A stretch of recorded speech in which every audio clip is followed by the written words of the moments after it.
I guess it'd be weird just kind of sitting in silence for anybody watching the VOD. Hello. It's me. Today's just been a weird day. Did you fully... No, no, you did fully grow.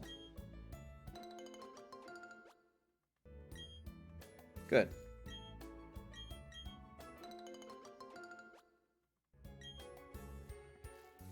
Oops. And get off the bike. I still think this system's dumb. It should maybe take a day at tops.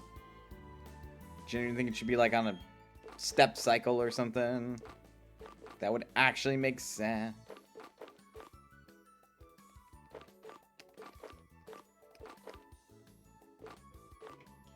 Which berry?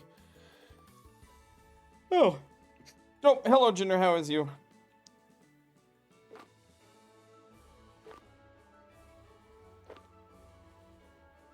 Well, that is the berry I grew more of. Doing okay? I feel that. I'm doing alright myself. It's just been a weird day. You are OP and Sophie too. Good. You should be. Those games were meant to be broken. So says I. They're like this guy games. They're just, you just break them. You break them clean open. Oh god, yeah. Let's grow the Eevee dropping berries on the off chance that Harold does not give me proper offspring.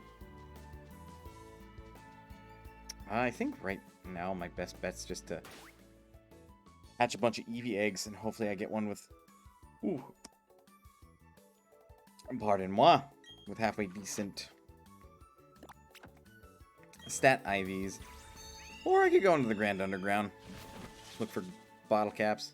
Mentioned I've reached the point where my entire party is regenerating 9% MP per turn. Everyone's best techs cost at most 6. You have not, so basically they are just gods. They are among gods. This is how I interpret this, yes. That is the only way to interpret it. There we go. Back you. There we go. I'm waiting for the Eevee egg to hatch. Mayhaps I will have an Eevee perfect for a Vaporeon. Oh, I never did, like, share that screenshot as well. I have a plan. I have a plan. Oh, wow, that was fast. And the team I am planning on building also unblockingly regen 10% max HP when hit, which frequently is more than damage bosses do. Ooh, busted. Busted to high heavens that they are. Hello, you adorable Eevee. No. We don't know if this Eevee will be the one. He's got 12 HP. That's a good start. You is... Drumroll, please. Okay, stats. Fuck.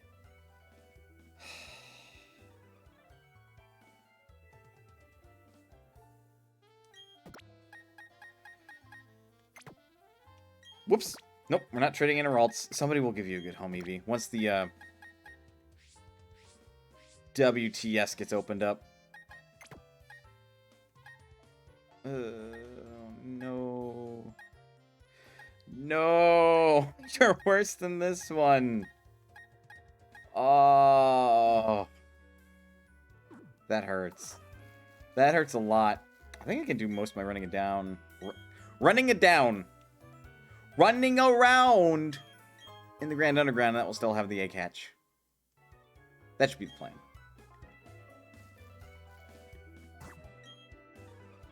Oh. Time to use the Poke Radar. Because I'm used to having the Poke Radar on the side and the bike on top. I'm also used to having my Explorer's Kit on my registered key items, but for the purposes of, like, doing farming, I didn't want it to, like, beyond my bar. For no real reason other than just like, eh.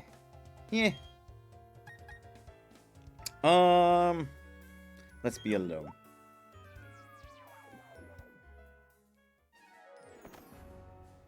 Where the hell am I again? Okay, the big one. The big one's fine. There you is.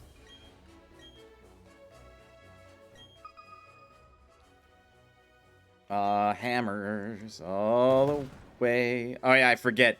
If you press the A, either... I don't think my television screen is delayed, but when I press A, it vibrates a little bit before the game shows me when the hammer actually hits, which is really disorienting. Where could this other one be? Well, well, damn it.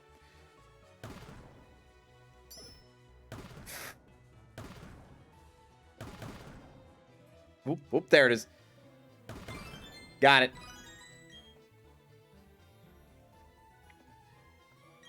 But yeah, allegedly, from how I understand it, and this is by hearsay at this point, I was told that the gold bottle caps, which are used to...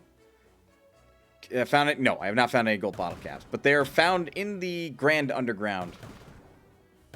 They are potentially also given as a reward for clearing so many fights in the battle park on Masterclass. Hello, Nox, how is you?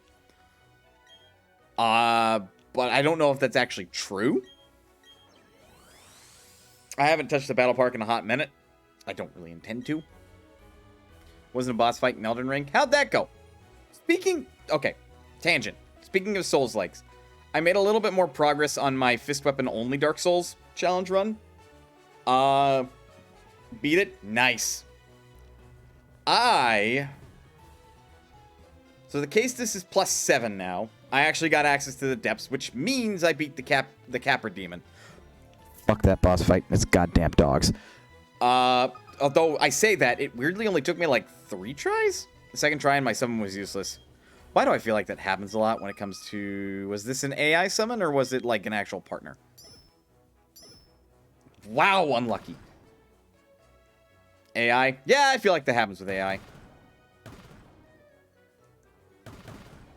But I managed to beat the Capra Demon. Like on my... 4th attempt. Because I did what I'd seen to be a strategy in, like, Dark Souls challenge runs. Yeah. Where you would run up the stairs. You would go over the stone overhang for the gate. And you would lure the dogs over there and beat them one at a time. Now, the first time I ran up there, the Capra Demon also ran up the stairs. So I had to dismount that strategy quickly. Otherwise, the Capra Demon had me in a corner.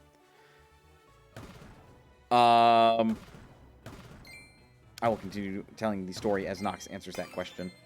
Because I don't know what the hell the difference is between a dust summon or a regular summon. I think I do, but, you know.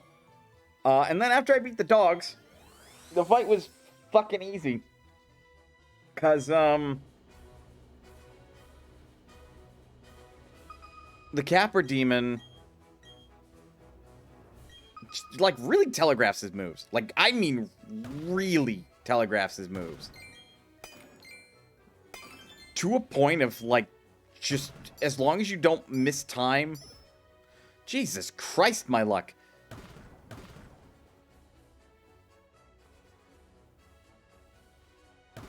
Oh, that's what Jinder's talking about. Okay. Ooh, a moonstone.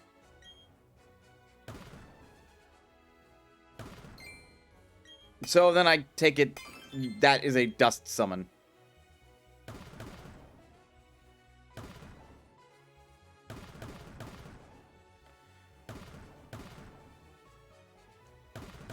But, yeah, I was impressed that it only took me, like, 4 tries to beat the Capra Demon. I also beat...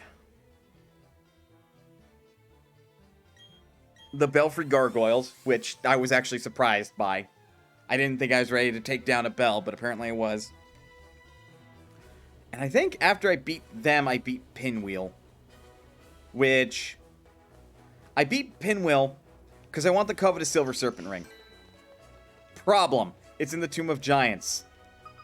Additional problem. I have no fucking idea where I'm going in the Tomb of Giants. And it's dark. Which just reminds me... Because I remember playing... for game clearing Dark Souls 1. And I still stand... Jesus Christ. I still stand by that the Tomb of Giants is just a really shittily designed place. Because they mask all that shitty design under this gigantic veil of darkness for additional challenge. Where your options are, get the Skull Lantern or memorize it. And I fucking hate those two choices.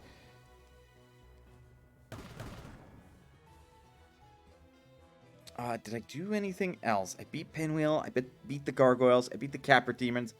Patches is dead. I murdered him. The first chance I got, I murdered him. It took me about, 5 extra runs into him because he killed me all those times. But once I finally got him, I got him. Oh, and then I released that golden armored bastard. Oh, there it was. From the Undead Parish. Let him get back to the, central safe zone where you initially go once you get out of the Undead Asylum. And I kicked him off the ledge. No, seriously, I kicked him off the ledge. This is Sparta'd him. So he won't be a problem, and he won't go running around killing all the firekeepers. And I am now wearing his ring. For extra HP, stamina, and equip load.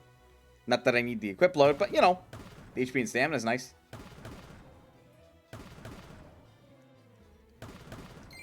Oh, there we go. That is an Everstone.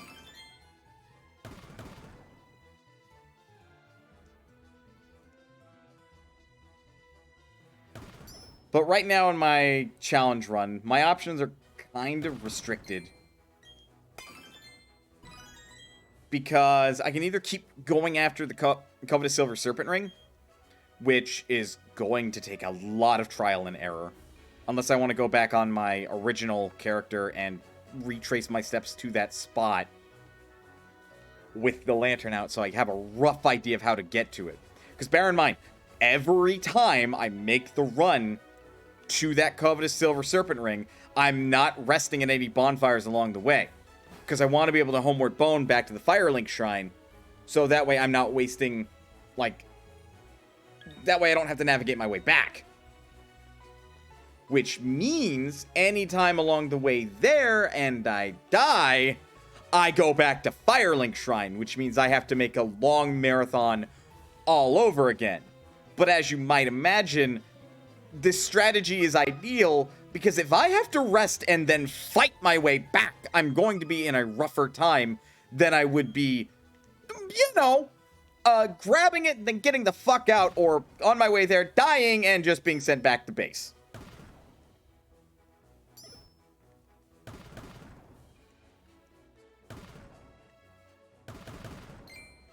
Oop, there we are. There we go.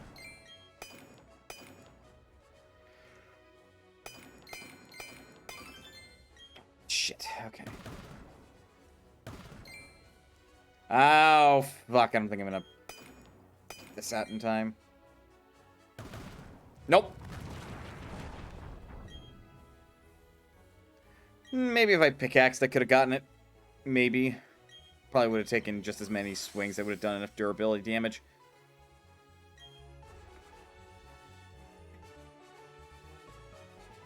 But so far, I'm kind of proud of what I've done. But I am not looking forward to Ornstein and S'more. Because I'm fighting with a massive disadvantage. And that massive disadvantage is called lack of range. I have to get up close and personal and punch either Oreo or S'more in the dick. And they both like fighting in, like, punch me in the face range. Hard. I don't think it's gonna be fun. Oh, hello.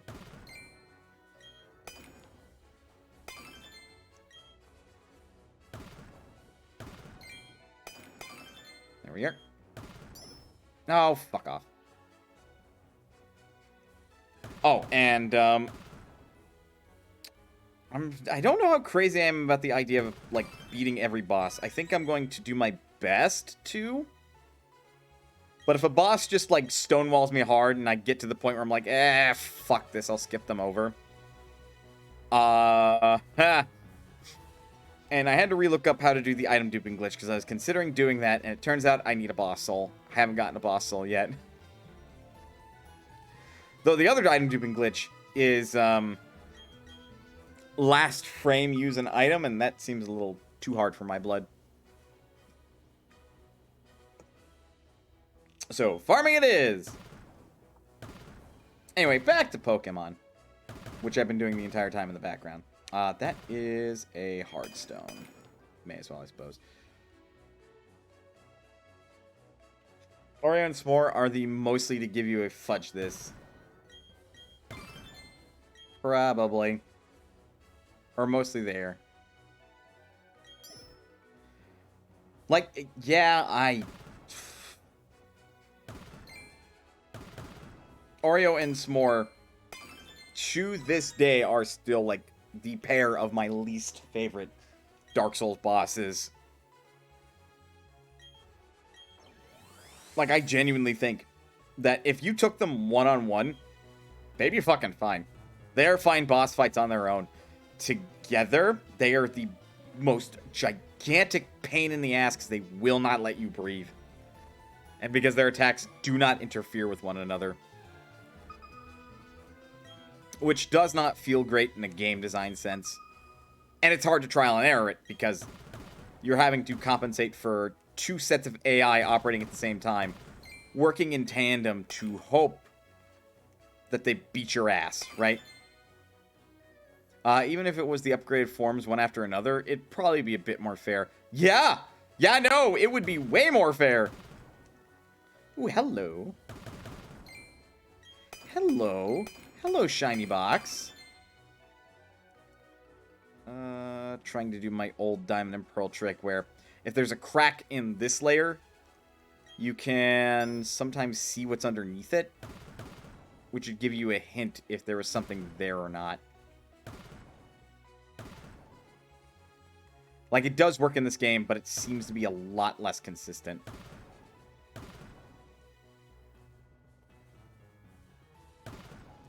Nope, no idea where it was.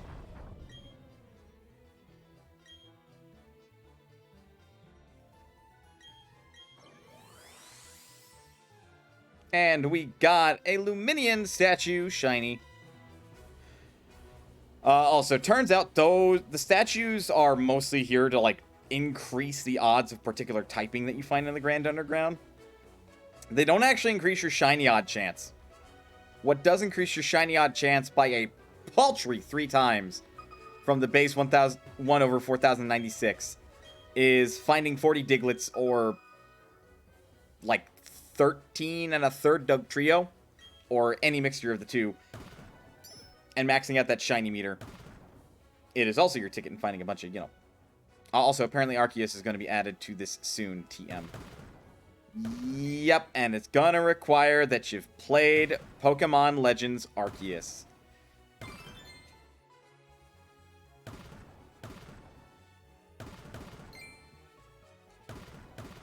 Also, Darkrai is going to be added to this game soon, TM, TM, TM.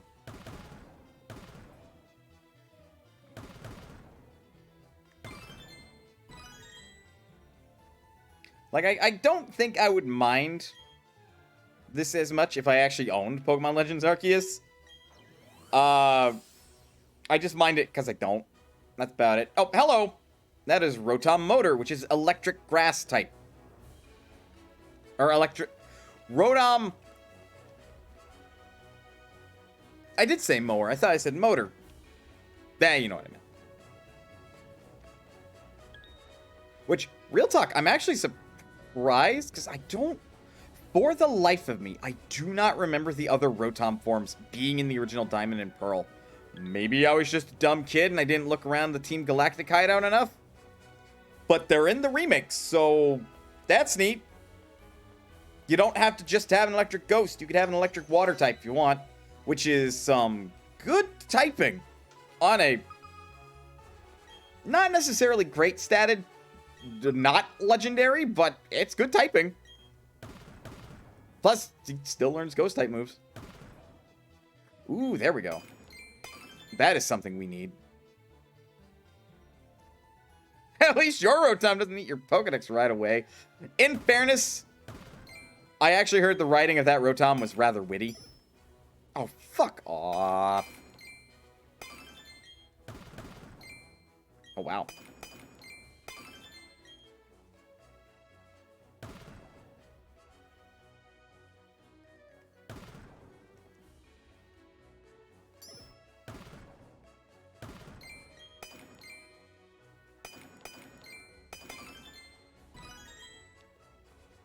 Though I can't say for certain the validity of that statement, because I don't know how good the writing was in Sun and Moon for that Rotom Dex. Like, it seems like it was pretty good. I'm more offended by the taunty feeling of that decision. Okay, fair. Because, like, you got Rotom! It is not your Pokemon, it's your Pokedex. Right? Is that what we're getting on about? Or am I missing? Ooh. That is not a bottle cap, but that does mean I can get some more legendaries, actually.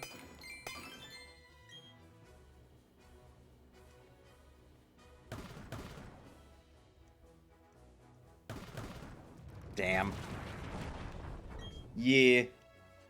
Naturally. Ooh, this could actually start me on my path of getting a Regigigas. Oh, hey, this Rotom's kind of attached to you. Oh, wait. Oh, wait, now it's your Dex. Forever. Yeah, that was a weird decision on their part. Again, I don't mind it. I'm not a big fan of Rotom as a Pokemon overall. Like, I don't hate it. It is literally the embodiment of, like, a poltergeist. In that it fucks with your electronics and it's all like, ooh, I'm a spooky ghost who's fucking with your TV. Which is, like, neat conceptually. Though when I first encountered it, I was like, this has to be a joke. This is a legendary? What the fuck is this thing?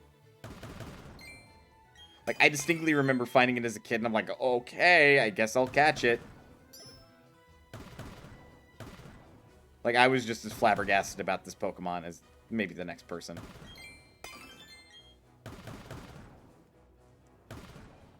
There we go. There we go. No bottle caps. I'm mostly doing this for the chance of getting a bottle cap. Not necessarily because I'm grinding one out. Because I'll probably duck out of this and hatch more eggs. Given the time.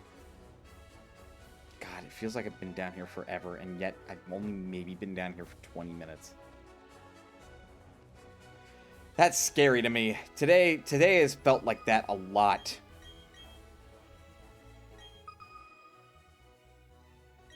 Alright.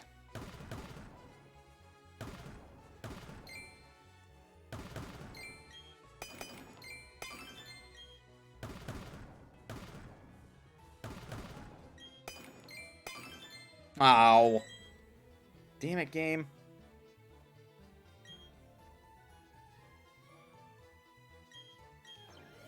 And we got Togepi. We got a Togepi. That's neat, I guess.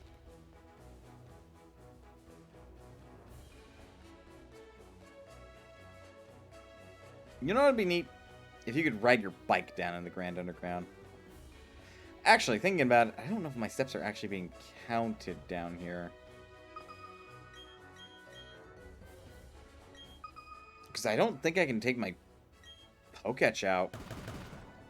I'll see if I can. Oop, hello. The other prism alongside the Pearl prism that I keep forgetting exists in these games. Like, looking at him, it's supposed to be like, oh, hey, a diamond and a pearl. It's almost like you're playing Diamond and Pearl. Another thing I unlocked the ability to do in Sophie 2 today, flip and rotate. Really? It took you until post-game to get those abilities?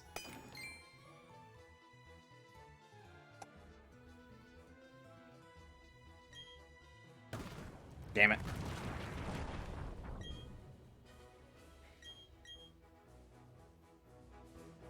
You're not post-game yet? Oh. Oh. Oh. Nope, not able to access my Poketch. Honestly, for all I know, me running around down here does nothing for my step count, so I might just bail here in a minute. Sophie 2 has a lot of content. I feel like that's good, but also bad if you're like on a tight schedule and you want to just play a good, feel-good, like, JRPG with solid, like, crafting. A solid crafting system. Damn it!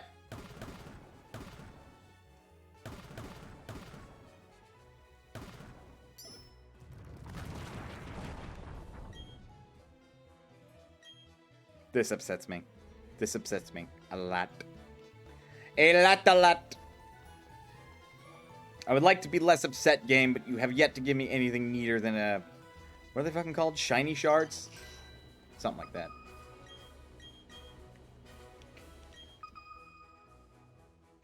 Oh, no.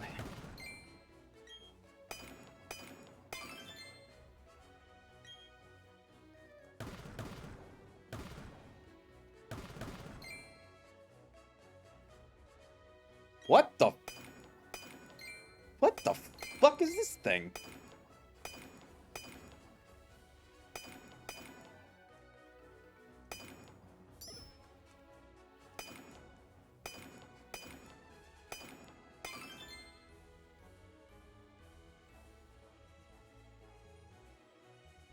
What is that? That's a thunderstone. I know what this is. What the fuck is this?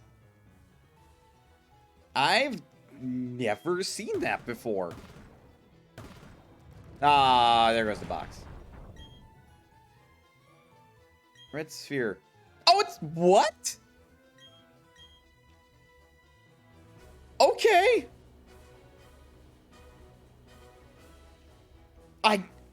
I guess?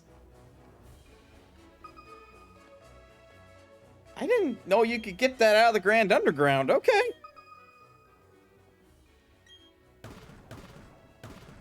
I mean, I suppose clay will look like whatever the hell as you pull it out of a wall, but like that was an interesting shape for it to take. Not gonna lie. Man, great start with this one. There we go. There's a thing.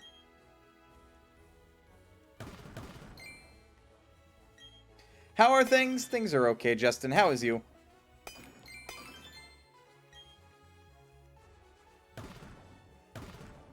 Nope. I don't think there's much here. Oh, there we go. Got it.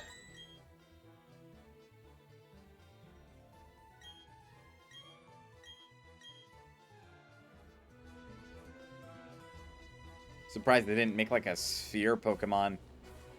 How many different kinds of spheres there are in this game. Not too bad. Had a good weekend. That's good.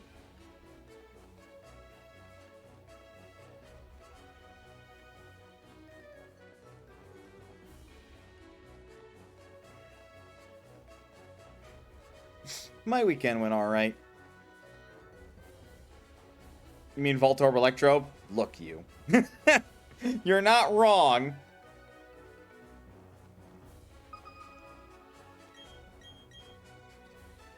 Or did I mean feel, Jindra? Wait. Ah, yes. I got a bone to pick with you. Get it? Because I dug it up with a pickaxe.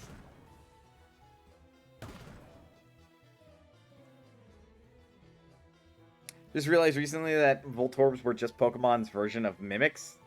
Wild. It's a little wild.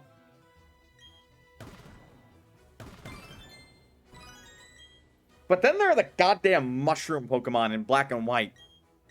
Because, like, they didn't have any other generations of Pokemon, like, pre National Dex in that game. Like fucking Fungus and Amoongus.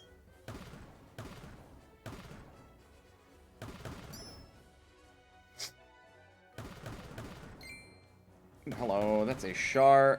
No, that's a plate.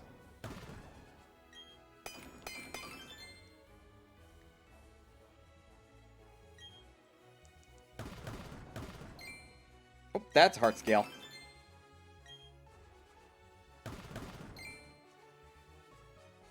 That's a prism. I don't have enough.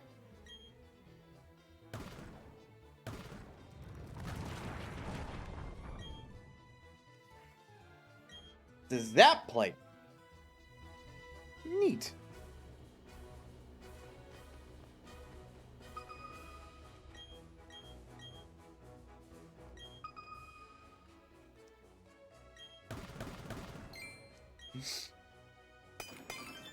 Here we are.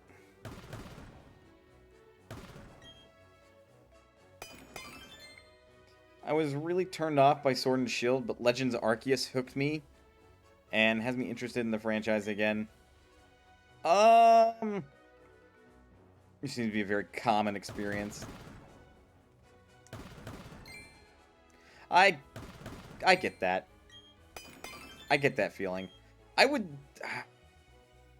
know what my deal is with this game right now. It's mostly vengeance. It's mostly spite. It's mostly spite that drives me right now with this game.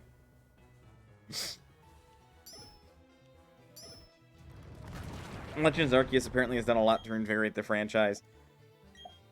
And from what I've seen gameplay-wise, it's not hard to see why. It's streamlined catching Pokemon, which has been one of Pokemon's strengths throughout the entirety of its series. It actually made a meaningful switch-up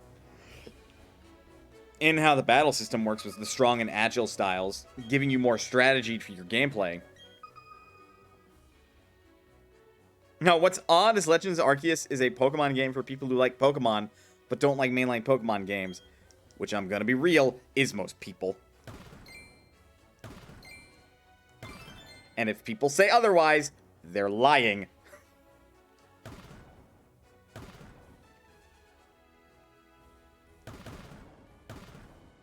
Like, that is my take on the mainline Pokemon franchise, is just most people no longer get along with the mainline franchise because there hasn't been any good or meaningful iteration on the design. At the same time, it is extremely frustrating for anyone who does like mainline Pokemon games.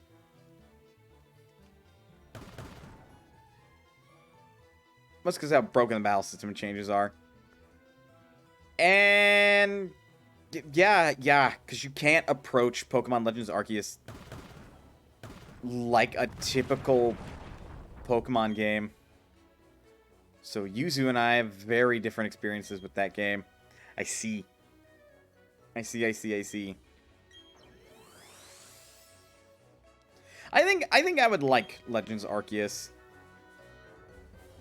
Although probably what would bother me is like the amount of needing to wander around. But once I unlock more of the traversal options, I'd probably get along with it better.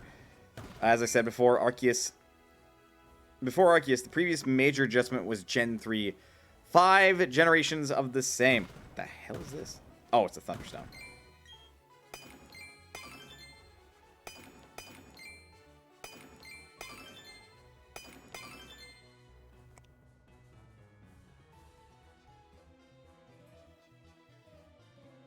Sun and Moon were a little different. At least with gyms and such. Yeah, but it... not yet. Mechanically, it was basically the same game. Wow, look at that. They were all next to each other.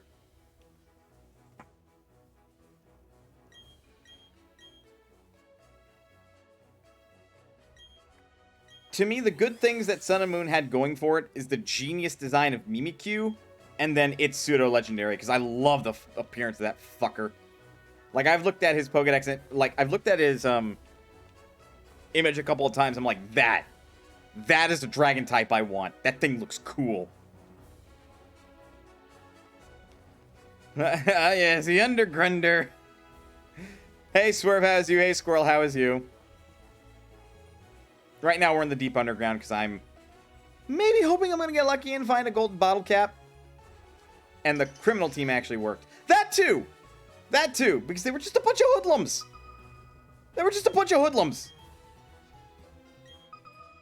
Lurking and working out, wish you luck. Yeah, God. I'm going to require a lot of luck, because I may have burned it all getting my shiny Ralts.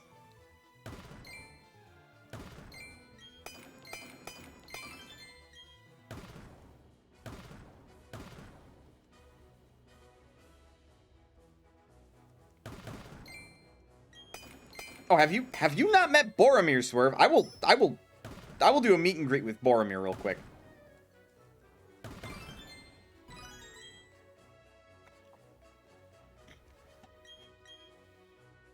You got your new phone. Nice, Squirrel. I still have to catch that fucking thing. I forgot that was a Gen 4 Pokemon, actually. Meet Boromir. I'm interested in where the mainline games go. I heard Game Freak split into 2 teams to work on Legends Arceus and Scarlet Violet. Possibly. And these are Boromir's Eevees. Nice, Squirrel. Hope you like that new phone.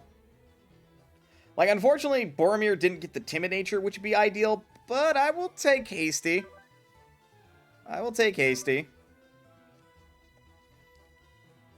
Just means Boromir is a bit of a glass cannon against physical moves. That's a lopsided... What, the Eevee split? A little bit, yeah. That's beautiful. The stat line or the Pokemon? Looks like a Gardevoir to me. Looks like a shiny Gardevoir to me, Justin. My first ever shiny.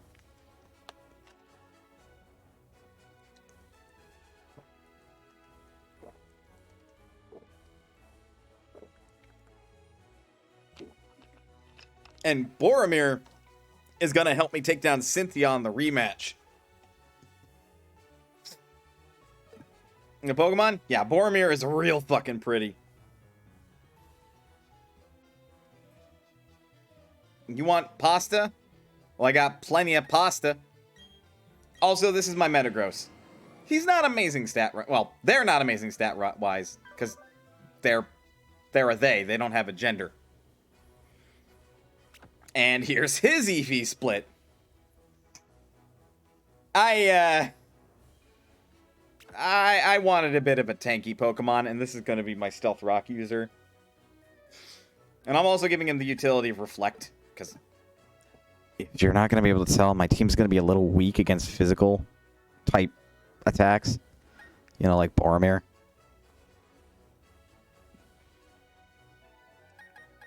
So, you know. That's going to be a thing. But yeah, thanks. I posted that on Twitter. It wasn't really interacted with much. But I am very pleased I actually managed to get a shiny for once in my Pokemon career.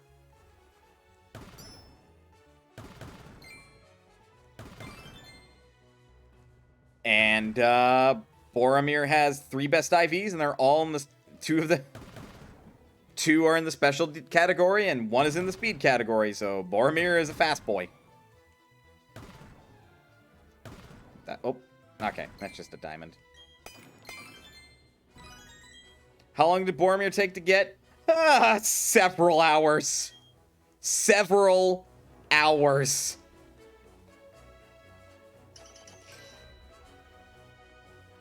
Which would be fine if it was just the fact that it was a shiny. But no. No, it had to be fucking tied to a Pokemon radar with a 7% chance with every subsequent chain to break.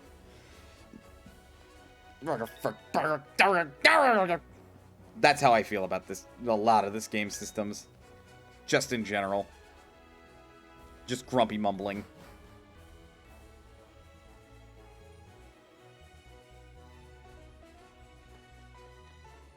I heard they increased the change of RNG chain breaking in the remakes. It doesn't make much sense to me. Whoa. I don't think... From what I read, the chances are actually decreased? Because it's a 7% chance under ideal conditions. That's 4 tiles away, and you catch the Pokemon. For the chain to break. But the thing is you have to consider that you're working with a compounded chance because you're trying to get to chain 40. So, do 40 times 93% chance, and you have about a 5% chance to actually get there. Which, whatever Pokemon you catch then, should, in practice, have 2 perfect IVs, I think. That's if I remember my reading correctly. Which I am really lucky with Boromir, because Boromir has 3. And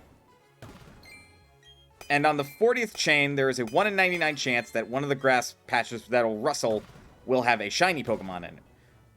Which means you can just reroll the Pokeradar until one of those patches is rustling with stars. So with that in mind, if you get the 5% chance to get there, re-roll until you get a shiny. That's what I will suggest to you. But, and this is the stupid thing, you can chain higher than 40. You can chain up to 100. And at 100 chain, the next Pokemon, like at the 100th chain, the Pokemon you catch has 5 perfect IVs. Which, I don't think I need to tell you what your odds of actually making it to chain 100 are. Suffice to say, it's fucking stupid. IVs need to rework, in my opinion. They are both not relevant for single player and also make farming breeding a viable competitive team a massive time sink. Then why the fuck does Cynthia have a perfect IV team? Irrelevant to single player, my ass! I mostly say that with, like, a joking love, but you're right. In more modern... Because Cynthia is... Jesus, Smurf! Hey! Shit, dog, that was savage. Didn't think you had it in you. Oh, hello. Oh, it's a claw fossil.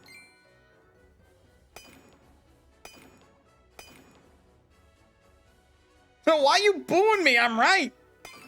I'm not booing you. I'm just impressed.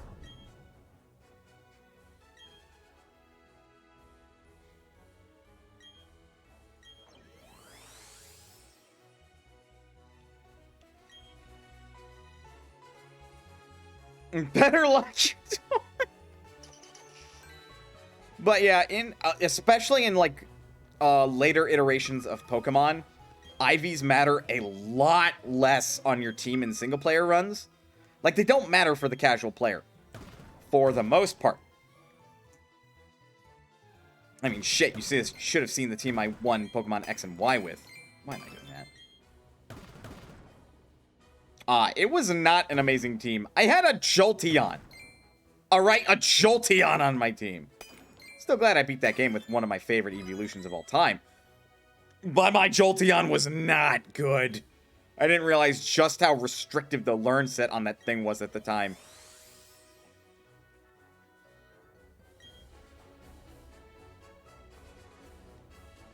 But in Diamond and Pearl, IVs are weirdly relevant. They're weirdly relevant insofar that Cynthia is just fucking dumb. Because you really only have two options when facing her. And thusly, I stand by this statement to my deathbed, like I will die on this hill. Cynthia is padding. Cynthia is nothing more than fancy fucking padding for this game. She is the hardest challenge in the entirety of the game, and she locks you out of the rest of the game's content until you manage to beat her. And as a result, you need to grind, or you just need to be incredibly lucky with your Pokemon's IVs. And then EVs, it could be worse, could be Legends Arceus. I have heard about that fucker. I have heard about that fucker. God, you have to fight a full team of 6 Pokemon, which is Cynthia's Platinum team. And then you have to, spoilers. Like, spoilers at this point. Pretty sure anybody else that just heard that went, la la la, can't hear you. All right, people that don't want to hear are now gone, I'm sure.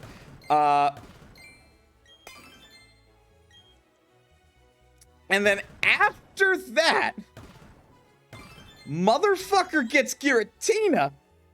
Then you have to beat basic mode Giratina at level 70. And you don't get a heal between, like, beating the 6 Pokemon team and then fighting Giratina. And then, once you beat Giratina, Giratina goes Origin form. You know, the fucking Reaper mode. And then you have to beat Giratina. And you don't get healing through the entirety of it.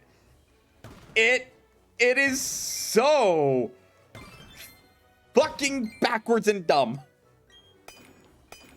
I do not know why that fight is designed the way it is. It's so mean to the player all of a sudden. Giratina also always goes first in both phases. That's really dumb. That's really dumb. That is so dumb.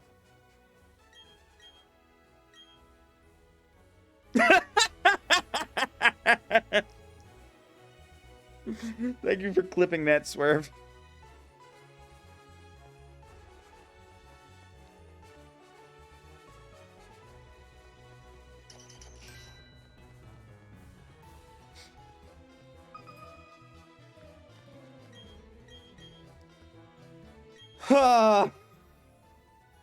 But yeah, bottom line, as much of a reputation that Cynthia has throughout all of Pokemon history, she is just fucking padding.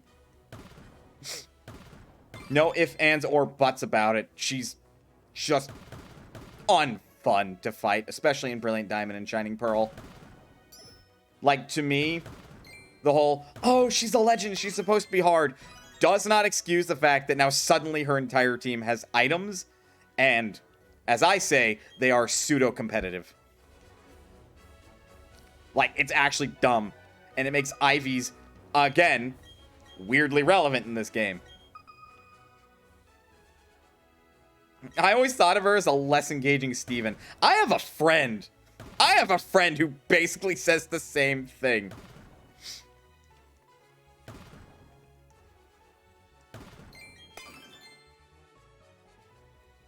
He is right. No, I imagine most folks, who don't just lust after Cynthia for, you know, reasons, say similar things, right?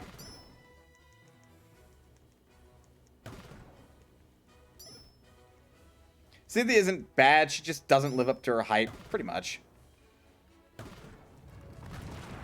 I respect her as a character, like in Diamond and Pearl, and particularly in Platinum, where she's given a little bit more story. She comes off as like this legendary trainer who really knows what the fuck she's doing. and also has like this kind heart who probably is like one of those good competitive people who, if she loses, she takes it on the shoulder, and if she wins, she's like humble about it, but that's just me.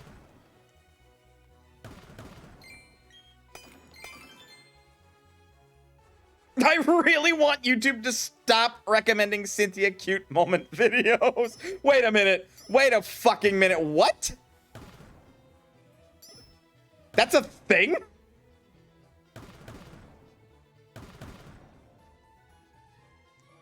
Maybe from the anime, but in the fucking games?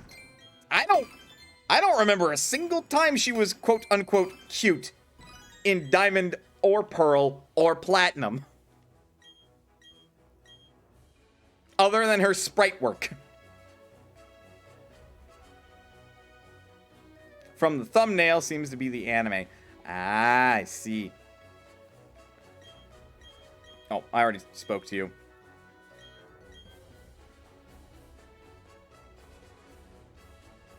I have yet to catch a Spiritomb, so talking to the NPCs is important.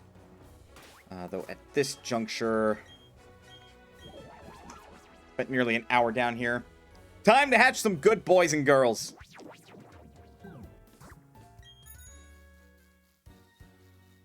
Oh, it absolutely did count the steps down in the underground. Neat.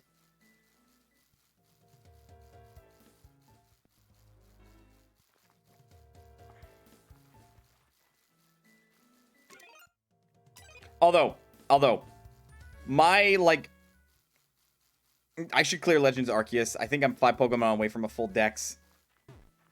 Arceus. Don't worry, I knew what you meant.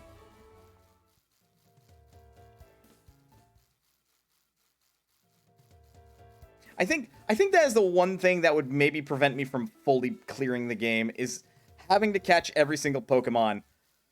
Especially a couple in particular. I'm looking at you, Manaphy. I am looking at you.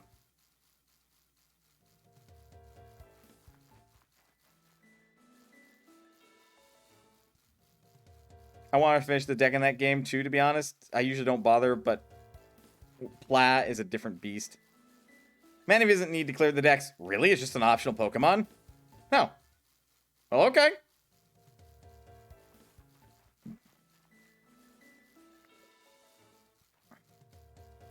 It's like, don't mind if I do.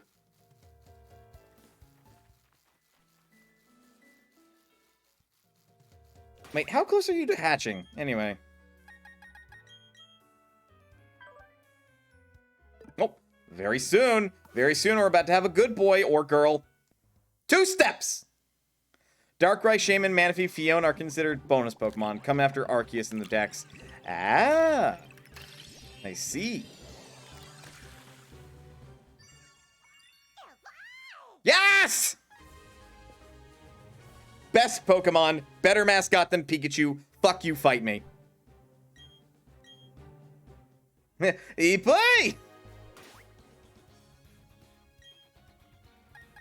It's a good boy! Look at this good boy! Alright, what are your IVs? Please be good, please be good, please be good! Fuck!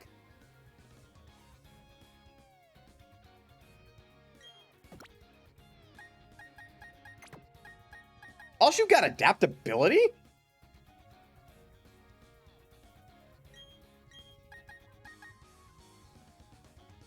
Wasn't adaptability Eevee's hidden ability? That means the Eevee in the daycare has the hidden ability. Have you played Monster Hunter Stories? There's a Capcom sale and the demo seemed fun, specifically too. I have not. I've heard good things about Monster Hunter Stories. And it's good to know there's a sale. Problem. My current job is with a florist and the pay rate isn't amazing. So me buying it right now is not really on the table.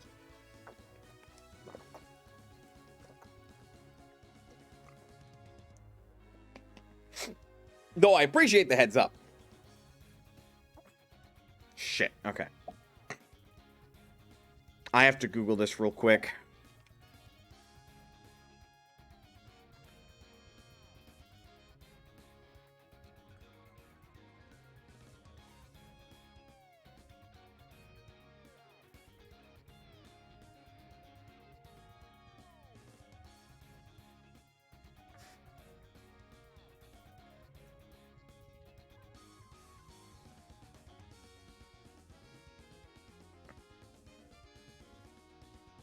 That's for hydration.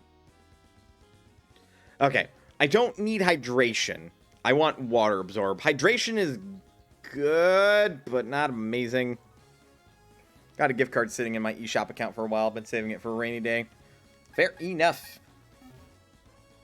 So yeah, no. That's just another ability that Eevee can get.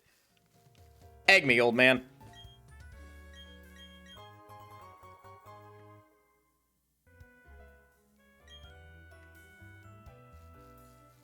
Man, we've just not been getting good stats.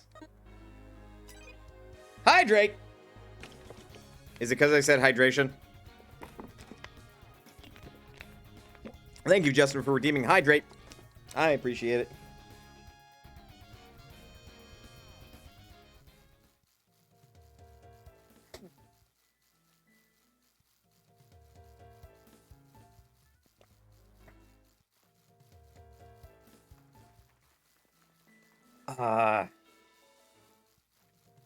I also should, like, get myself... Pardon me. Also, I feel a little dirty for enjoying the Final Fantasy Origins demo. Why? That game seems fucking amazing. And amazing for all the wrong reasons. It is so not Final Fantasy in its execution that it's so dumb. But at the same time, I love it. Just fucking over here being all like, look at me being hard, edgy, and hardcore, and broody, and emo. And also, let me play this song on my iPhone with my AirPods in. And the song can be heard in the cutscene. This is like, fuck's sake. Yeah, but we have to kill chaos. When he pulled out his earbuds, I died. It's such a fucking silly scene. Bullshit. Beep. Crawling!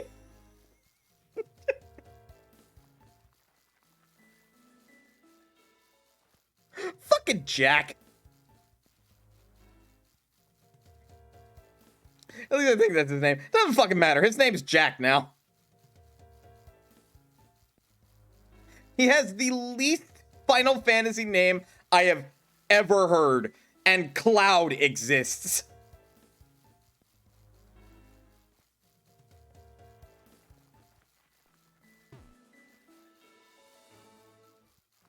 Wait. No. Wait. Guy exists. I fucking forgot. That's a character in Final Fantasy 2.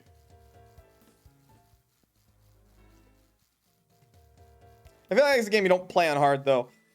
I tried the demo on hard, and it's just not balanced well at all. Hi, Final Fantasy 7 Remake would like a word. Because that is also a game I don't recommend playing on hard. Even though, like, it's technically fair in how it performs on hard mode. It's just fucking rude. Because its hard mode is, oh, all the enemies are statted up, which would be fine, but the game also goes, also, you're not allowed to have items in your MP doesn't heal when you rest. Which is just a giant middle fucking finger to the player. Imagine a Souls-like that forces you to fight mobs and does not let you fight single enemies. Oh, yeah, no. No, play that shit on normal. Hell, if it's got easy, play it on easy.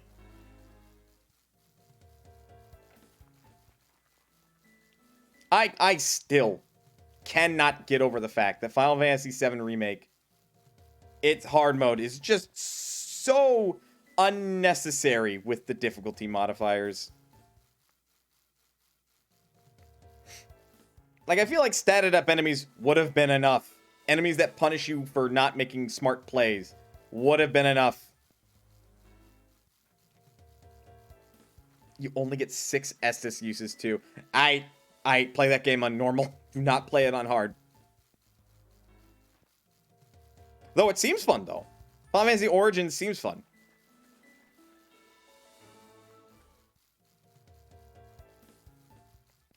Although, with Square's current track record, I'm a little skeptical. I am a little skeptical. I'm looking at you, Chocobo GP.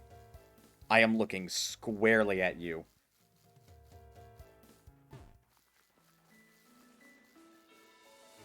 I got stubborn, just cheesed it by playing as White Mage Samurai. Ah, yep, that would do it. Because you can equip 2 jobs and switch at any time. Ah. Interesting. I feel like if it were me, I would do, like, Warrior White Mage just to really cheese it. Though, I doubt the game is like Final Fantasy XIV at all, where I can just unga bunga fucking warrior my ass to full health.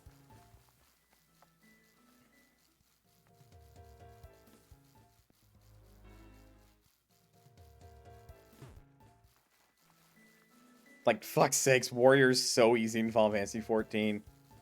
You just hit one button, and then you just restore yourself to full health. I did pick up that egg, yeah? I was gonna say.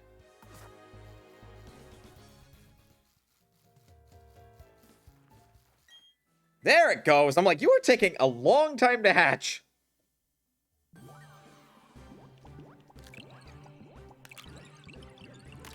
On hard, it seems like no class is particularly tanky. It expects you to parry everything, even range things you can't see. Sounds great.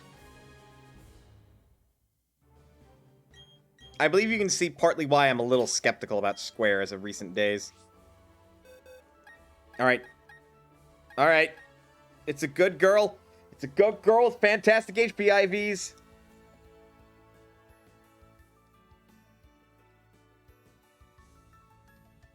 Bosses seem super fun and fair though, but man, mobs, I don't know why they were what they were thinking.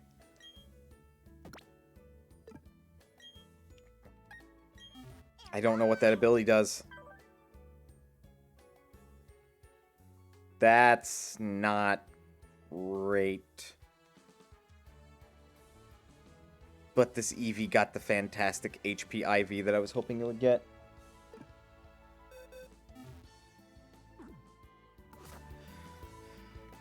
Gotta reconcile real quick with the Mons in the daycare.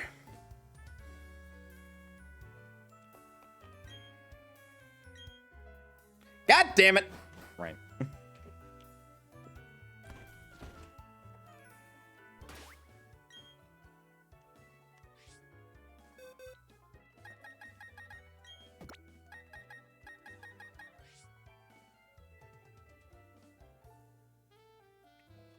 I think Runaway also ruins trapping in this one, but I might be wrong.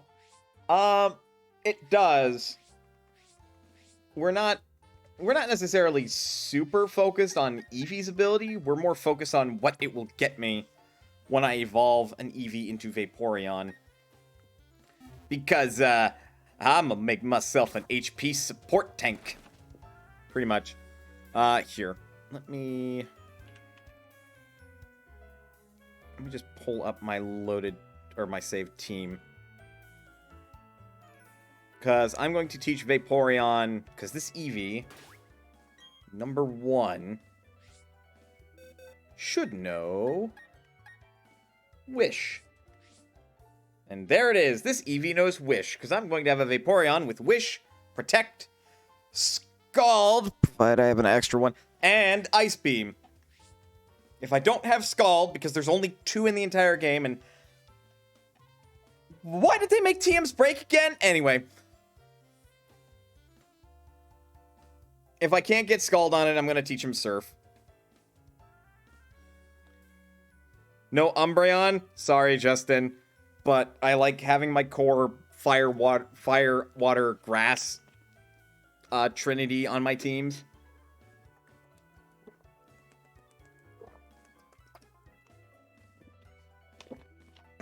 And the one slot I needed filled was like a bulky HP mon, and Vaporeon fits the bill. Actually, Vaporeon fits the bill really well, all things considered. Because I'm going to have... I'm going to have a Blaziken. I also had a revelation. Wouldn't this game just look straight up better in the Link's Awakening remake art style?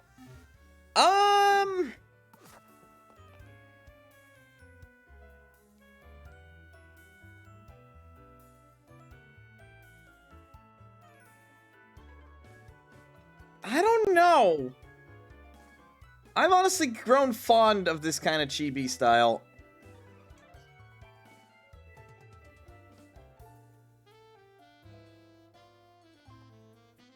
Though that's a thought.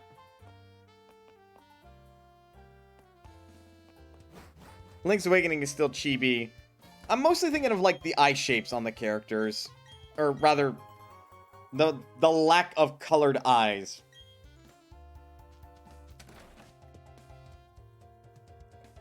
Alright, I have no method.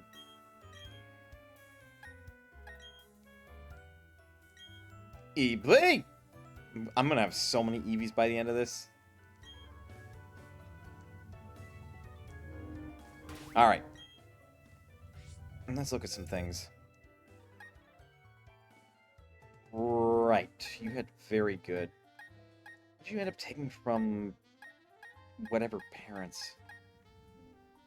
Who ended up taking special defense from one of them, it looks like. And honestly, probably that speed IV from the Ditto. So then the rest got pretty goods, which is not amazing, but we'll take it. I will take pretty goods over not goods. So then the next step. I want to say I have a Ditto with at least a fantastic special attack. And then I can give the Eevee the Destiny Knot. That's a very good. I don't have that. I wish I had the other fucking banned items. Nope, the best I've got is very good.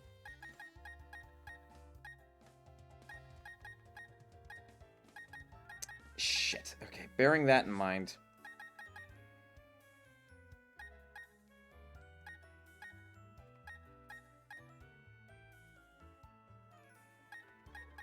I would say I would pick this one because it has very good defense. Alright, so held items, give. You are going to get...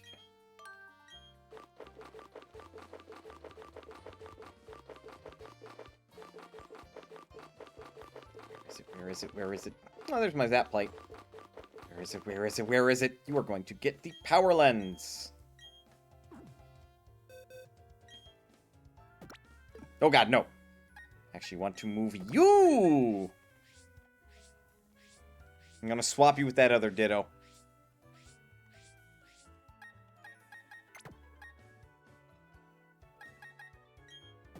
And then you're the Eevee I want to use, because you've also got good stats.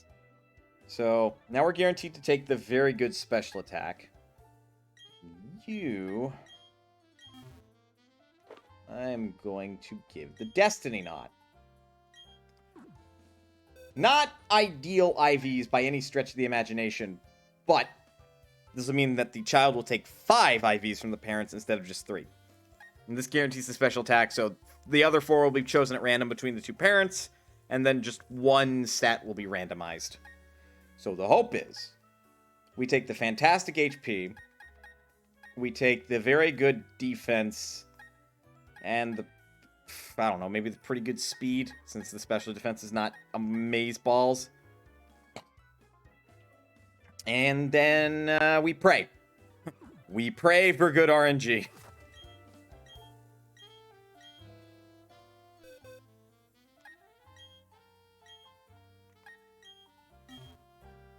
It'll cost 1,000 Poke. Fine. Yes, here you go.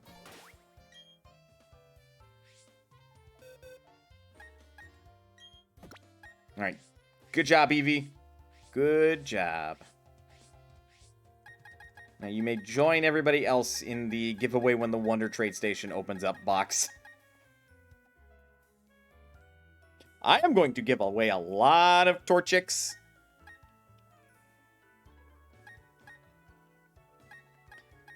And see, some of these Torchics have, like, great stats, but here's the thing. God, yep, that one has Timid, which just, it automatically makes it not great. Because its attack stat just got worse.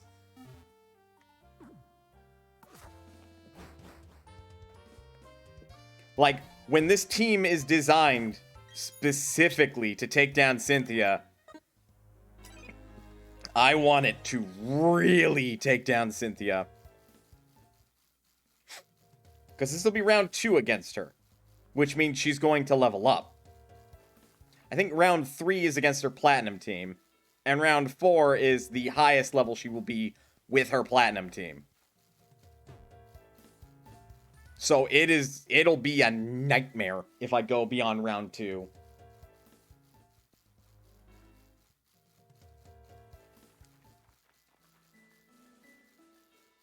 Oh, she only goes up to round 3? Okay. You already got Oak's Letter Wonder Trade? It wasn't a Wonder Trade, but I did get Oak's Letter. Where she is very late 80s. God. When or if I do beat round 3, I will fucking put this game down and be all like, well, that's that. I am now an expert, and everybody should listen to my opinion about Pokemon Brilliant Diamond and Shining Pearl. Though part of that is going to be fucking getting so much bullshit out of the battle park. I am still super salty about the fact that some TMs are just locked in the battle park. I am also salty that TMs break. Could you tell? Round 3 can also be round 2 if you do Stark Mountain before rematching. Shit. Guess what I've done before rematching? Well, guess I'm grinding all of my mons to like level 90 plus.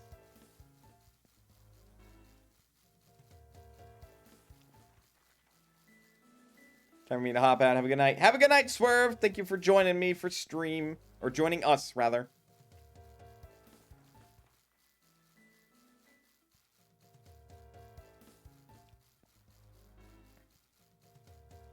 God, I hope Scarlet and Violet solves, like, the vast majority of problems. One of the things I think Pokemon Legends Arceus does right is it just gets rid of the idea of IVs entirely and just makes it all about effort values. But they're now called effort levels.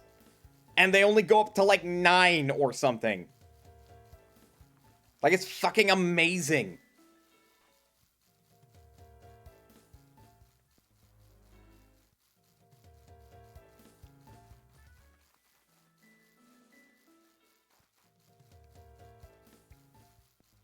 Like, outside of... They also go up differently, and you can see them. Yeah, which is great. They should keep it that way. They fucking won't. Now, if I understand correctly, yeah, from what I understand, that is exactly the case. You can max them all out. They are basically a hybridization of effort values and IVs, and it's amazing. It is amazing. Like, I genuinely think that if they do not keep them in the mainline Pokemon games, they are doing the entirety of their fan base a disservice. That is the one thing I think everybody could get behind. But, as I understand corporations, and, this is Mana getting up on the soapbox again, they won't change the primary formula if they can help it. The less change they have to do, and the more money they can squeeze out of the fewer changes they may have to make, the better. So if that means they don't have to change the mainline Pokemon games at all, they will try to get away with it. Because it's worked this long, they figure it'll keep working. Which, look, they already made the system. Touche! Touche, they already made it. May as well play it to Pokemon, right? in a hypothetical scenario, which I still think to be likely, where they don't change it, and they keep thinking people will buy Pokemon just to buy Pokemon, need I remind them that World of Warcraft, for a long while, assumed that people would just keep playing World of Warcraft to play World of Warcraft, in spite of the fact that it just kind of sort of got progressively worse in its stagnation. But, I mean, that's a bit of a different case, and there's a lot more nuance behind that. And also, the story just could not fucking de-escalate to save its life. Because, tangent, from how I understand the World of Warcraft story, is that after Wrath of the Lich King, every end... Not adapting it would be asking Bandai Namco to give Digimon another role. Which, please, Bandai Namco, do not drop that IP. Please make another Digimon game, and please make it, like, really compete with Pokemon. But yeah, tangent about World of Warcraft. After Wrath of the Lich King, from how I understand it, is that every fucking main villain, maybe aside from Deathwing, after they were defeated, would always go like, "Oh, but don't you realize? I was only doing it to try to stop this bigger evil from happening." And it has perpetuated ad nauseum up unto Shadowlands. With the worst part being with Shadowlands is that, oof. Not a good payoff. Not a good pay. Look at this good boy! What? Oh shit, this one's better! Does not have good stats other than this, but he's got a 30 HP and a 31 attack. Everything else is kind of garbo. This, actually,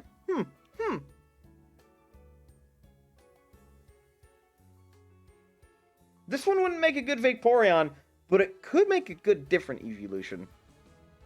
Leafeon, I think, specifically, because I think Leafeon's got a good attack stat.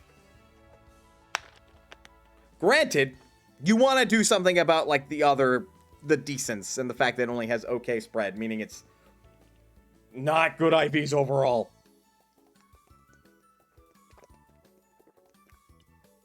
Like, I'm gonna go out on a limb here and say, the speed is a low roll, and the decents are low rolls.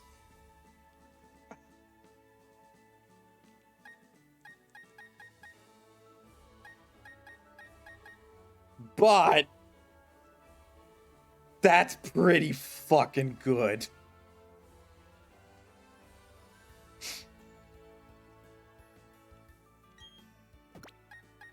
Like it's actually, let me see.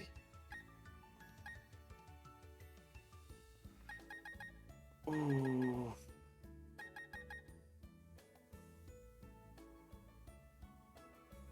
We'll keep it here. We'll keep it here, but I will remember that Eevee exists.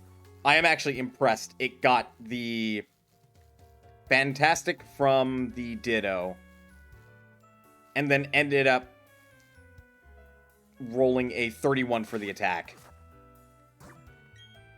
Like, shit.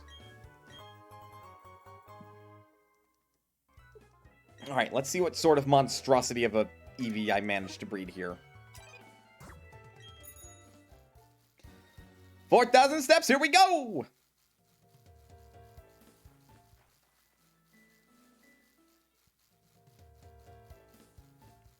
But on the topic of MMOs that seemingly don't know how the fuck to do their plots, I wonder, considering the end of Endwalker, where the fuck is Final Fantasy XIV gonna go?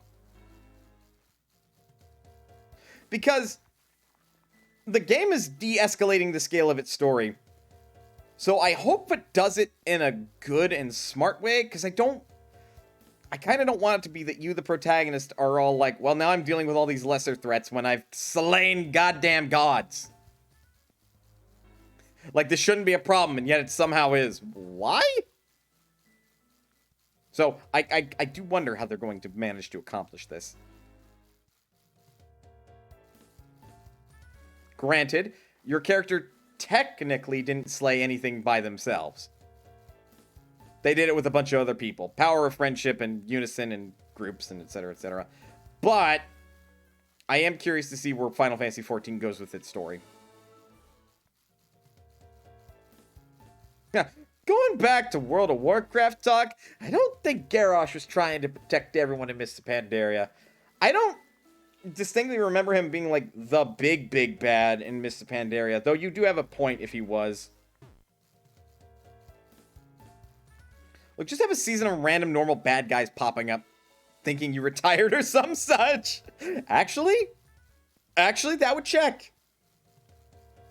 Ooh, that would check kind of hard if, like, you were gallivanting about in other regions, and then kind of back at home or in a different region that, like, some bad guys popped into because they're like, well, you clearly retired or you went in this direction, so we'll go in this direction because you won't be able to arrive in time, and we can make our bad plans go into machination so we can stop you, and then you show up and you're like, neither am I retired, nor is this hard to get to, and they're like, fuck, shit, damn it. That's actually not a bad way to do it. He was the final boss of the final raid. Alright, touche then.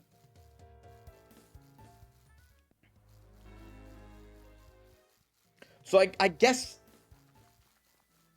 it would have been since Warlords of Draenor that WoW has been consistently just increasing the stakes and saying there is a bigger, badder bad guy.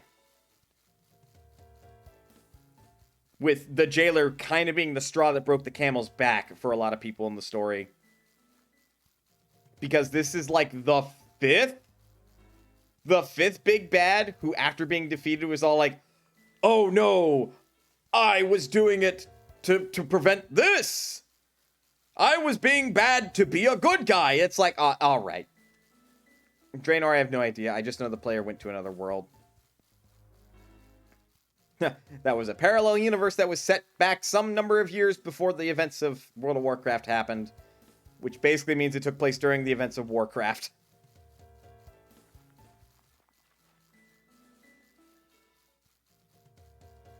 But yeah, WoW doesn't know what the fuck it's doing right now.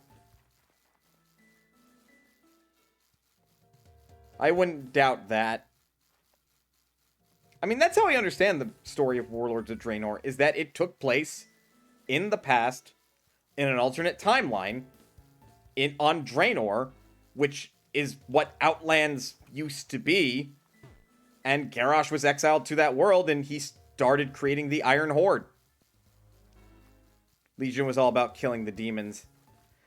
Yeah, and then upon killing the demons, whoever was leading the demons is all like, oh, but I did it to protect the people from this big bad, and it's like, really? Okay.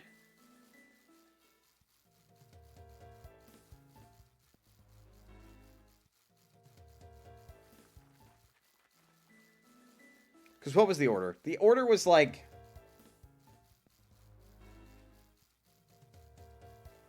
Warlords of Draenor, Battle for Azeroth, Legion, and Shadowlands, I think? I don't fucking remember. WoW has also had too many fucking expansions. It's unhealthy.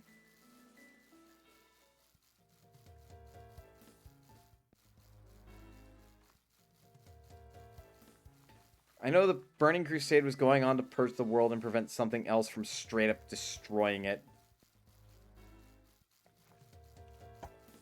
Garrosh was stolen, question mark, through a portal? Oh, God.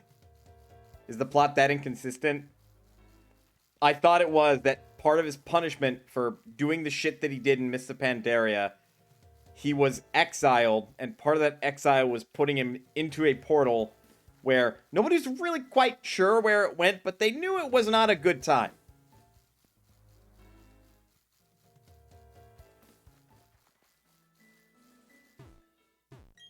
There we go. So it takes 4,532 steps to hatch an EV egg. With a magma armor Macargo in your party. He was to be executed. Huh.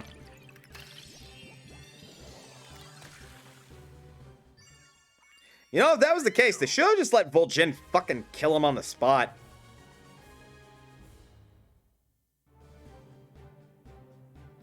All I know is the events that tell you about how Draenor happened was in a book. That's the other fucking thing. Blizzard Activision sure love their fucking books. For better and for worse. Alright. You got good stats. Fantastic. Decent. Pretty good. Very good. Decent. Decent. That would mean that you got some decently high rolls. And you got bashful. Isn't that... Nope. That's a neutral.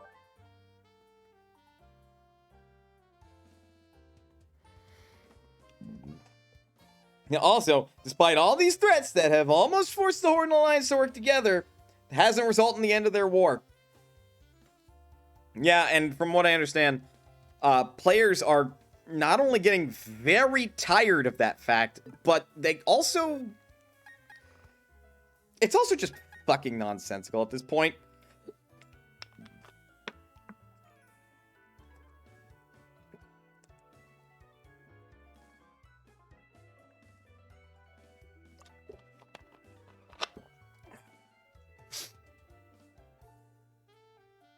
And now Sylvanas is who I am going to call as the final boss of the final raid of Shadowlands. Which means the Horde is running out of people to call War Chief. It's silly. Yeah, I know it's silly, and it's really fucking stupid.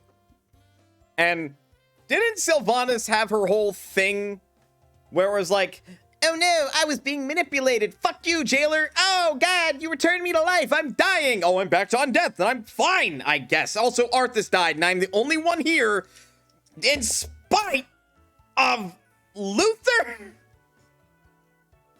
and Jaina being here, who fucking have the most stakes in Arthas' soul fading away because of the events of Warcraft 3.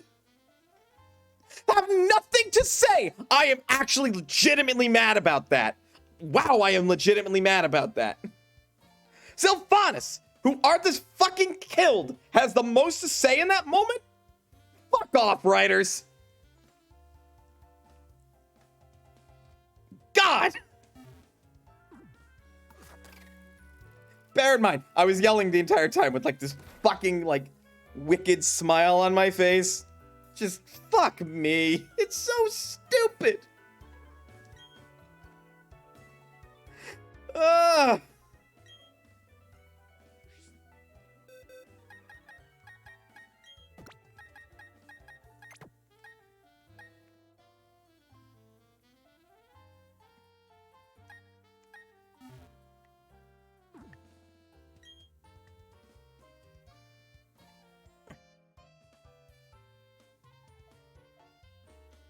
Cataclysm quote, Garrosh, what is the difference between you and the Lich King? Sylvanas, isn't it obvious, War Chief?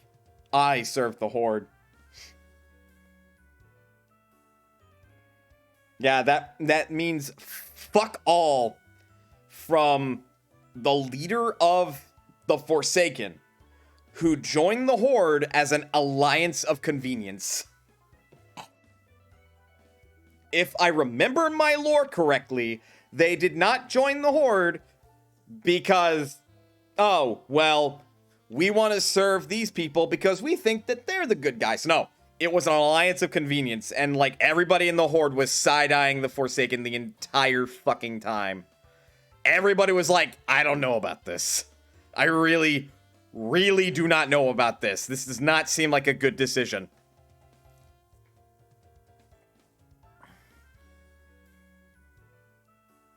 Presumably someone new will bash their way into leadership of the Horde, and maybe this person will have the guts to say, let's have peace until the world is safe.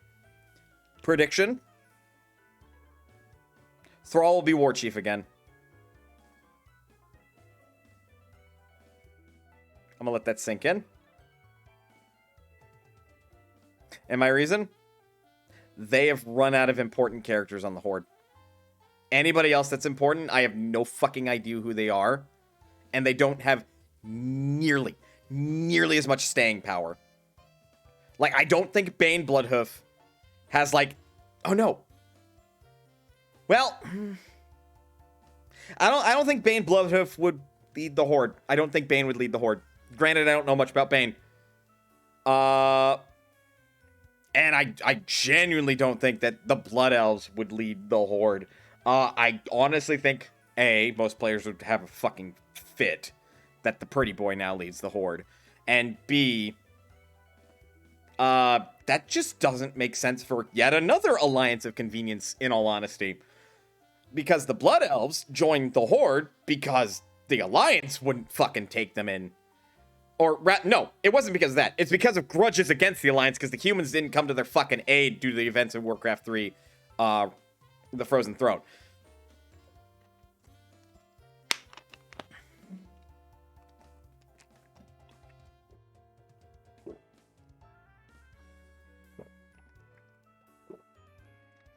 Just make someone new and make them important. Then if people don't like them, you can have an excuse to dump them. And if people like them, keep them for a while. Except this is becoming like the trend, right? Is that some bastard will be elected the war chief of the Horde. And then at some point later in the story, said bastard will be dumped. Pardon me.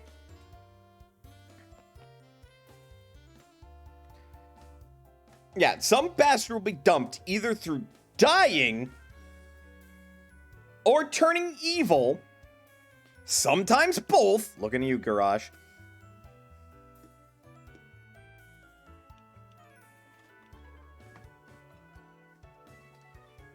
And then the Horde has to find yet another person to lead them. And yeah, exactly. I find it kind of funny how the Horde is slowly falling apart while the Alliance is still good. It's almost like being a loose coalition of tribes is less effective at stable government than a strong coalition. Except the fucking thing is it wasn't supposed to be.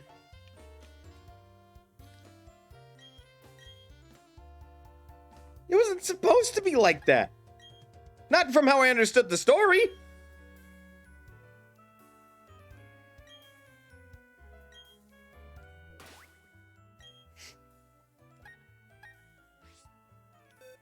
So I find it at least a wee bit concerning that this is the case.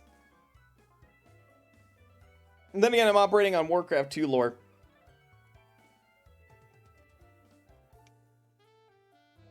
Like, I will give you this much, right? Like, the orcs, the trolls, and the Tauren, they're all tribes. But they're kind of all like bros. Their alliance was forged in the fires of survival and war. And from how I understand it, things are currently strained between the orcs and literally everybody else. But aside from that, the Horde's pretty tight as far as their alliances go. It's just their leaders keep fucking dying.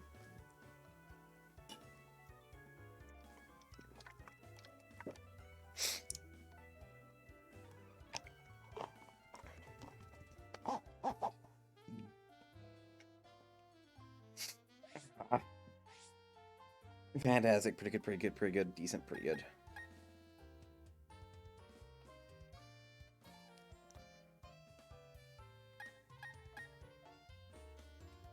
That's the EV that's got to stay in. I think it's got more balanced stats, just it's the wrong nature.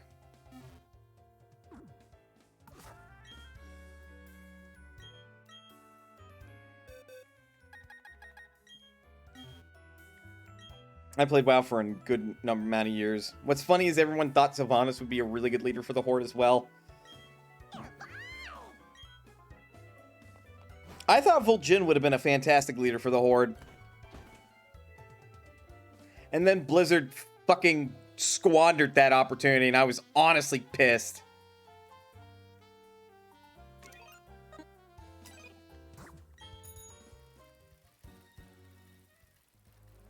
Like, he hadn't even been a leader for a full expansion, and they fucking killed him. I was angry.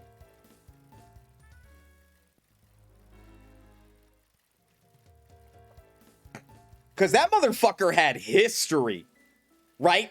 He had history like Karn had history.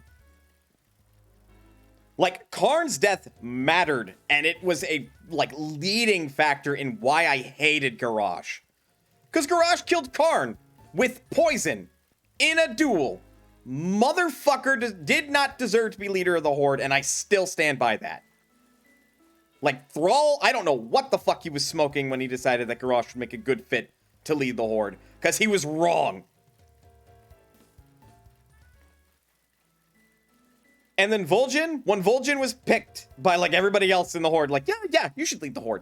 I was like, yes, all right, cool. There will be a good leader. Shit will actually get done.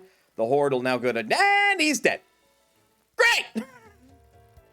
A character with so much history from Warcraft fucking 3 gets killed off in the exact same expansion. He's the goddamn leader.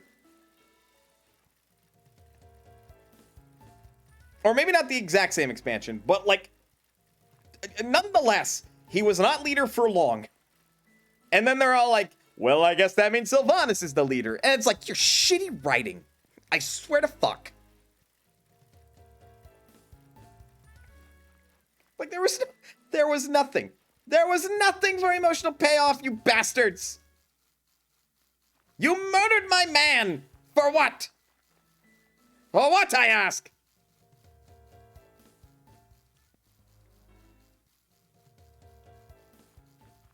And then there's Final Fantasy XIV, where other than, like, maybe one character death in particular, everybody has some impact upon leaving. And there are consequences, although some of those consequences are Final Fantasy IV levels of consequences, and that they're not genuinely consequences, but that's neither here nor there.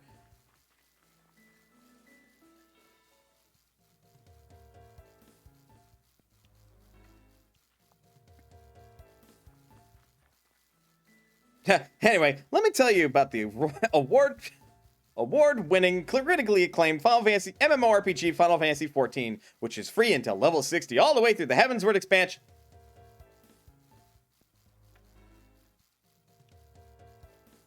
Swear to God, I am like, bleh,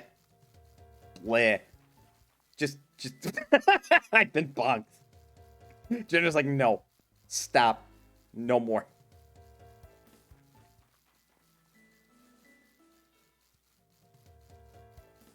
That emote's gonna get a lot of use. Both as like a horny bat and also a mana please stop button.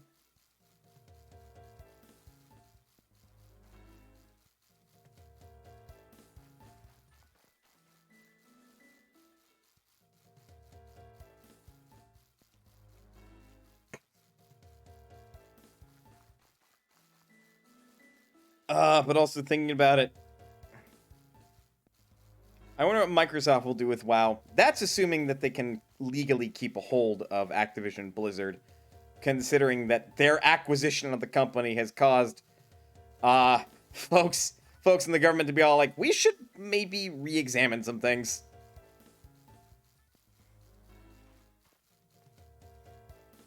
But assuming that they do, and maybe let's be real, they probably will. I mean, things are going to get messy for a little bit as they kind of strip Activision Blizzard of certain employees and refit the company with new employees and, like, settle some shit. Hopefully change the internal company structure so that way it's also less sexist and toxic to certain individuals. And hopefully they will literally go like, right, okay, we need to hire a legitimate writing team that doesn't fucking blunder every now and again. You have to have someone actually learn the lore of World of Warcraft. Just fucking hire a red shirt guy. Wherever the fuck he went, he clearly cared enough about the World of Warcraft lore to call out Blizzard employees when they fucking forgot a piece of lore. Or Jesse Cox. Just have him hire Jesse Cox. Jesse knows quite a bit about World of Warcraft lore.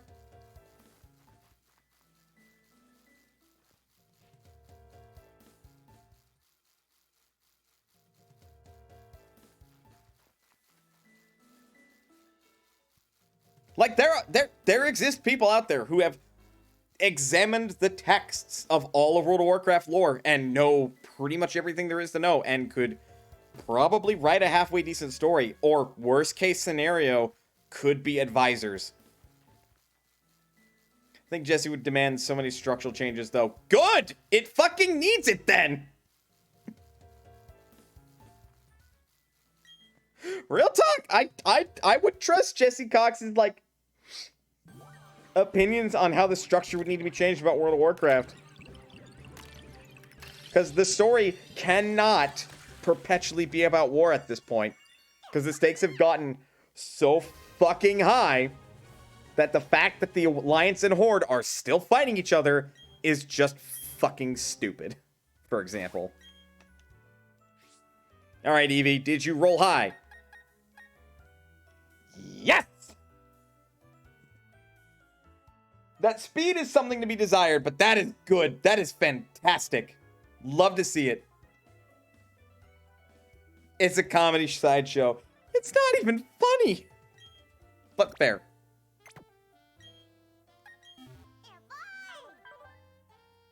No!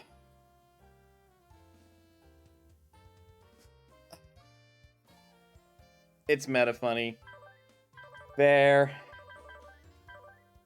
Honestly, I unfortunately don't think I will get this lucky again. I gotta keep this Eevee. He's a good boy. He's a goody boy.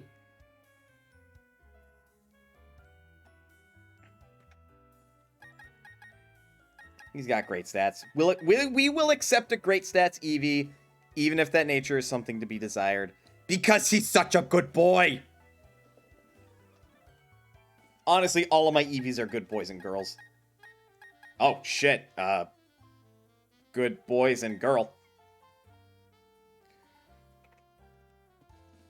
Hang on, I'll probably stream for a little bit longer, but I gotta go use the restroom. Be right back.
I just came back, and what the fuck did you just say, Jindra? Hyper training is locked to level 100? What is this nonsense? What is this utter bullshit? Holy fuck.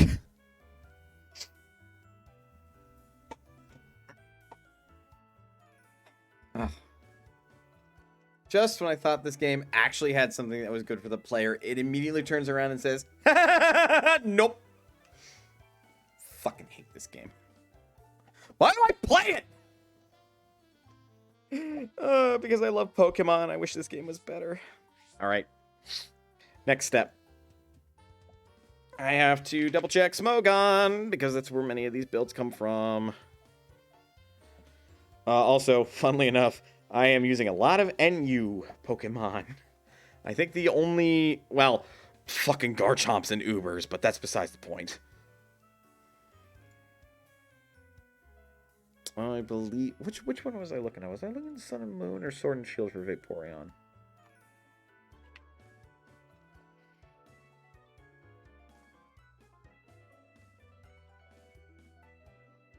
I believe I was actually looking in Sun and Moon then. This appears to be the case.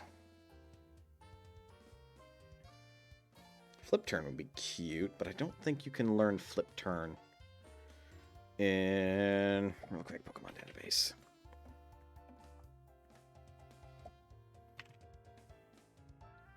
Can you learn Flip Turn? No, but you could technically learn Baton Pass, which is not a move we're going to be using. NU? It's a classification Pokemon. Or rather, it's not a classification. It is a tier in competitive Pokemon. So competitive Pokemon is split up into a variety of tiers. There is the banned list, where any Pokemon in this tier is not allowed to be used competitively.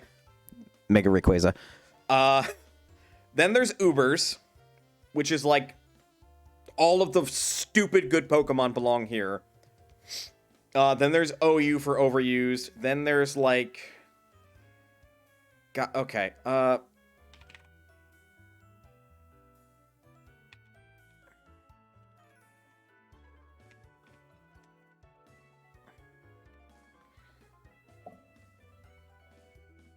god, I don't fucking care about this. I want tier listings. Yeah, O-used. Underused, which is UU. Rarely used, which is RU. Never used, which is NU. And then PU, which is, like, pathetic. So, I'm using a lot of NUs and RUs on this team. So, never used and rarely used. And that basically means is that there are Pokemon both in that tier and in tiers above that are just better. Period. And basically the rule is that the lower down the tier list you go, the more restrictive it gets. So in NU, you can only use NU Pokemon, but up in Ubers, pretty much anything goes. The only Pokemon you can't use in Ubers are Pokemon that are explicitly banned. But then apparently there is a format that is just called Anything Goes, which, god, that seems like terror. Garchomp, funnily enough, is like the first Pokemon that was outright banned and then was let back in to competitive Pokemon. Because people realized, oh god, Garchomp is not nearly as bad as we thought. Okay, so the question is... well, actually, no, there shouldn't be anything on this Vaporeon. Yeah, because Protect, Scald, and Ice Beam are all from TMs, and he's already got Wish, so I can just evolve my Eevee right now.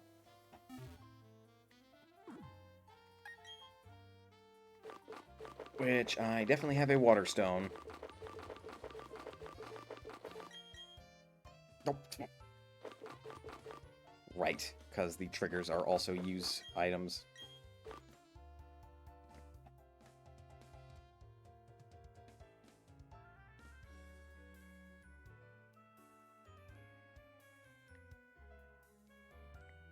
Since fucking when? Wait a minute.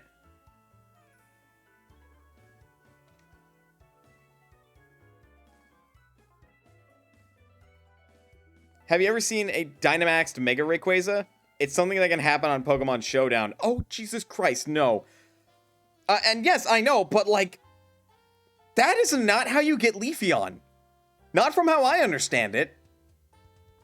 You level up Eevee near the Mossy Stone. You don't give Eevee a Leaf Stone. So, again, since when the fuck has this been a thing? Weird. Here you go, Eevee. What? Eevee is evolving! This is the last time this Eevee will say that.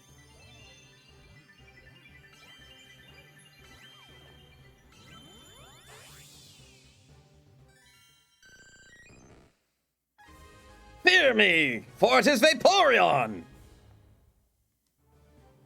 Vaporeon's data was added to the Pokedex. Vaporeon's also a very good Pokemon. Sure, for now you can forget a move. Forget Growl.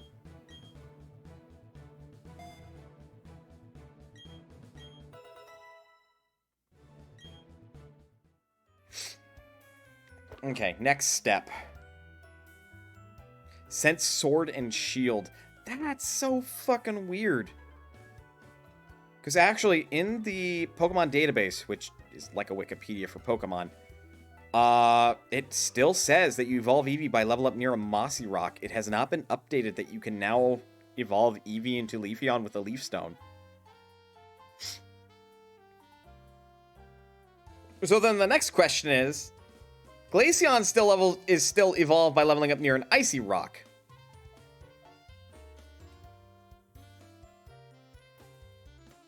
So, are they going to introduce an Ice Stone, or... Anyway, let's check my TMs. I don't think I have a second Scald, but I might. I do! Fuck yeah, okay. Again, reminder, there's only 2 of this TM in the entire fucking game. You cannot reacquire it through the battle park. It is so fucking stupid.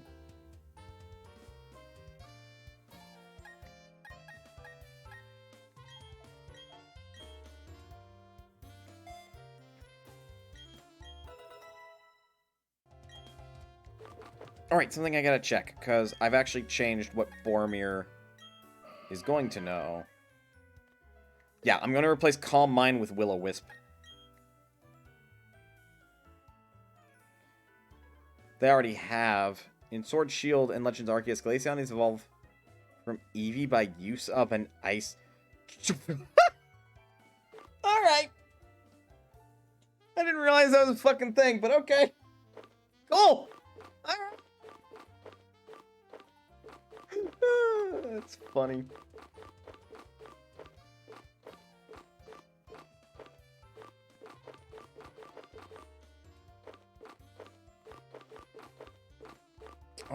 I guess I don't have Will-O-Wisp right now.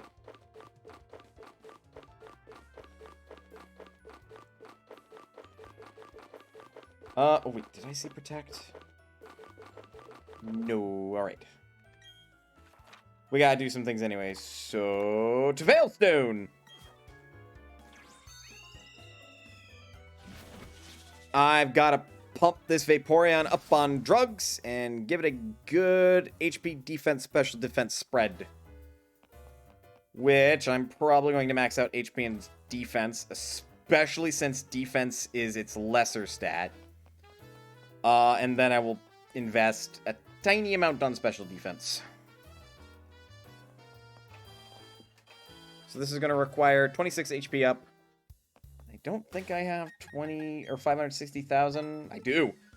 Actually, I have more than enough. All right, that'll be 26 HP up, 26 defense up, and then 1 special defense up. So, hello! Give me all your drugs.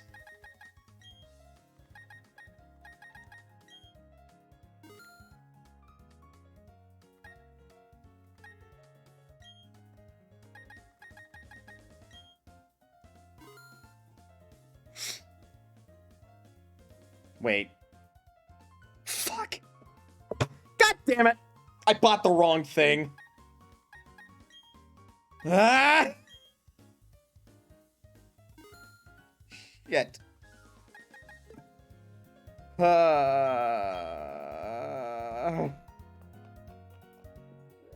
That's on me. It's not the game's fault.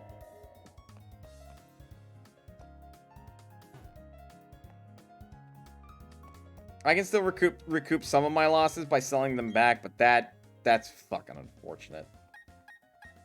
You have an Ice Beam, so I will buy 1. One of you has Protect as well. Guess it's time to store Vaporeon and hit up the rich trainers for money. Yep. Yep. I was gonna say, one of you has Protect.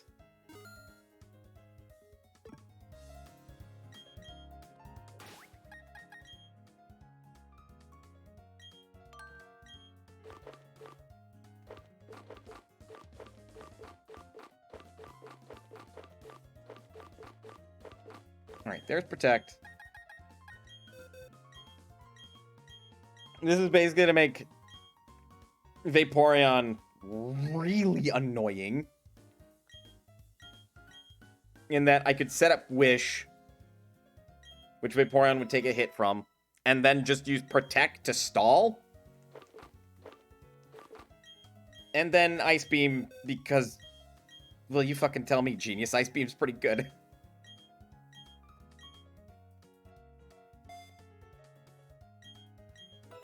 Yeah, that's really fucking mean to say now that I think about it. Oof. Oof. Nobody take that particularly personally, okay? That's not targeting anyone in particular. Shit. Sometimes you really gotta think about the words you say before you say them, huh? Oh, right. Let's recoup some of our losses on buying so many special defense ups because I only needed the one. Might be able to sell some of the other drugs.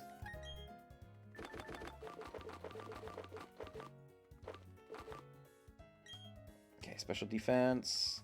Not all of them, please. Okay, that recoups some of our losses. Did.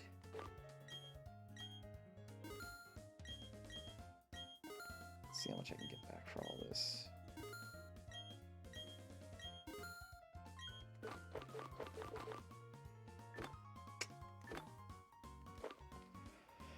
Not enough. I would require about 170,000-ish to make it all the way.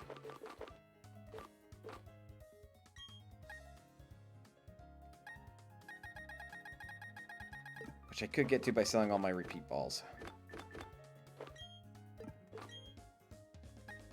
I have not been using Premier Balls in the slightest. But I'm not going to sell them because they're not worth it. I don't really think I have anything else I could just outright sell.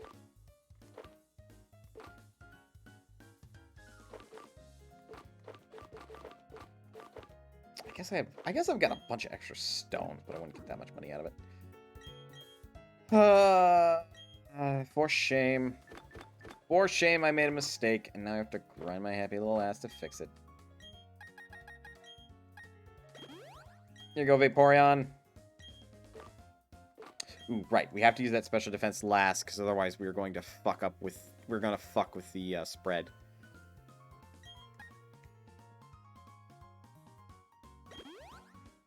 There we go.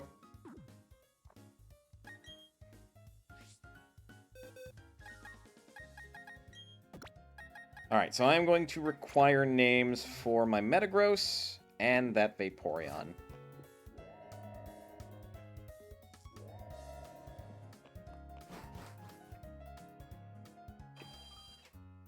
Alright.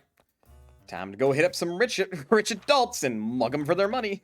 Which sounds awful, but it's basically what I'm doing. Yet for some reason, they seem to enjoy it because they keep accepting my challenge.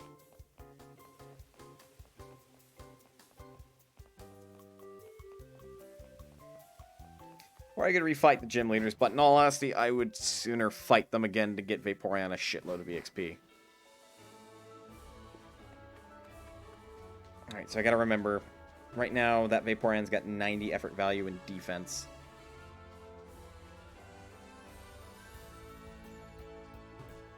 Oh, hey, it's the route with the Green Day song. Ah, the Roselia trainer.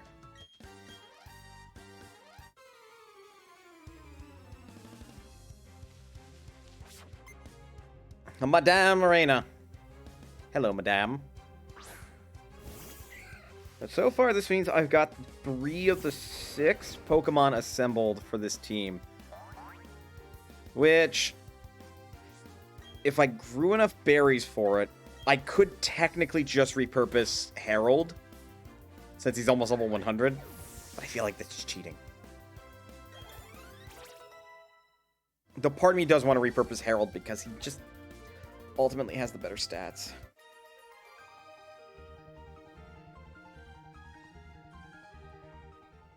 Alright, there's like 3.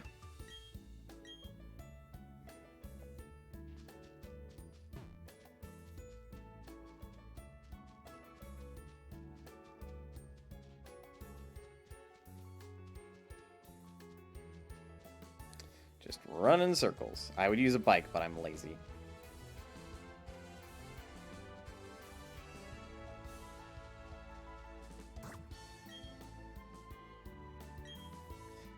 You know what I'd like? I'd like it if by using the Versus Seeker, any and all available trainers are just automatically ready to fight you again. And it's up to the player to choose whether or not they challenge that trainer again. Right? Instead of it just being a chance. So much... You know what? So much of this game relies on random fucking chance. That's like the thing I hate the most about Pokemon. There's barely anything that's consistent. You know what's consistent? Things that will run away. And move. And wander. They're consistent. But I guess other things that are consistent are like time to grow berries and fucking egg cycles and fucking that kind of bullshit. Like, there are consistent things in the game. I'm just being petty. Petty and grump.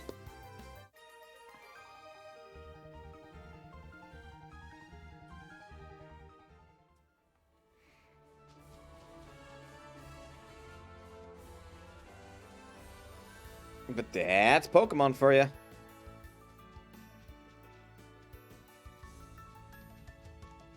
Really should be better. It really could be better.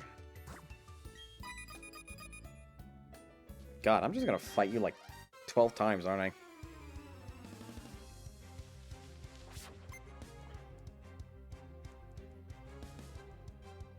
More time and we'll have like 10, and then I still require another 7.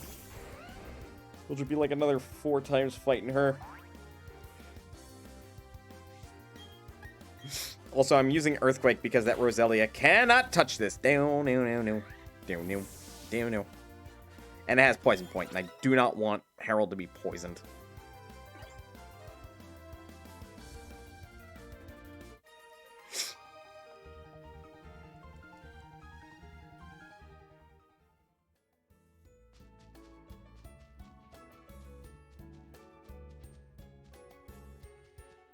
I realized I didn't water those plants.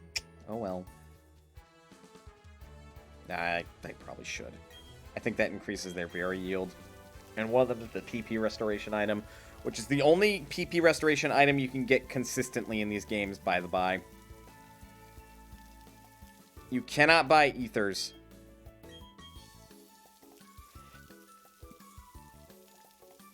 Which, to this day, I still think is a stupid decision.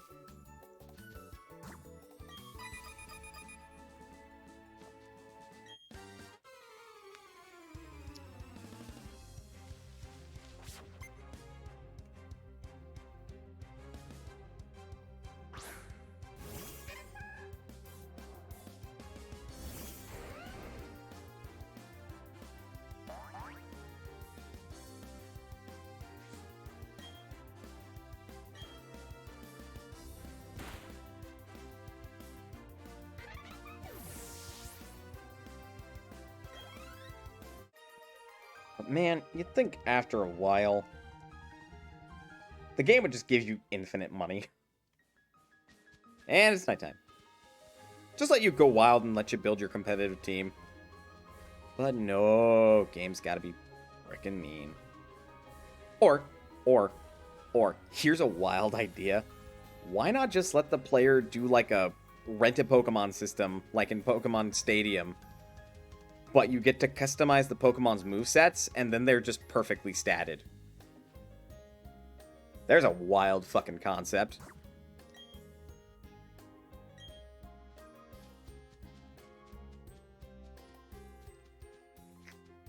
Like, holy shit.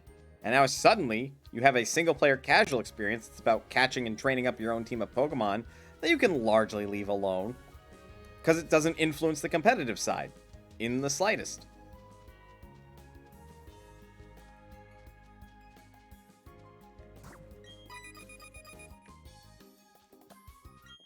Oh wait, that probably makes too much sense, and Nintendo / Game Freak / the people that remade this game would never go for it, am I right? Just too revolutionary, too scary. They're not entirely sure if people would actually do it, in spite of the fact that it lowers the bar to entry something fierce.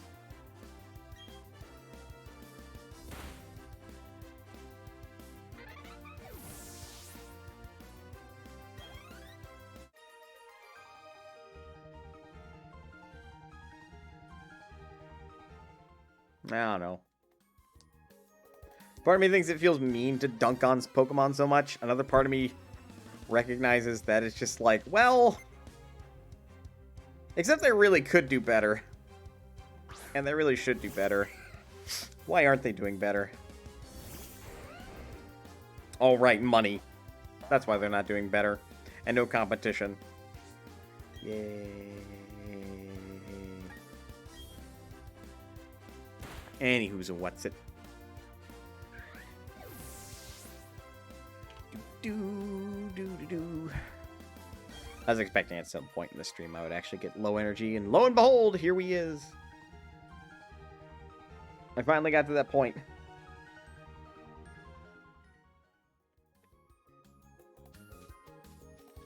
How much money do I have? Enough? Oh, fuck. Yeah, yeah, yeah, we have enough.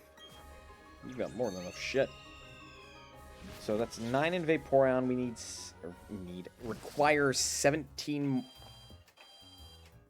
This isn't X and Y. The Pokemart is not inside the Pokemon Center. Need 17 more defense up. That's Galactic Hideout.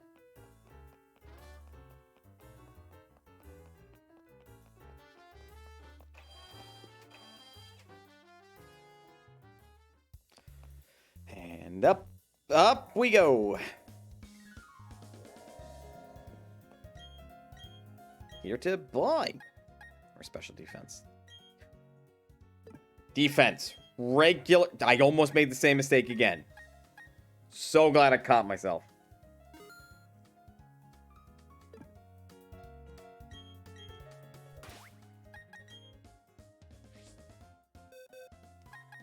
Alright, come here, my level 1 Vaporeon.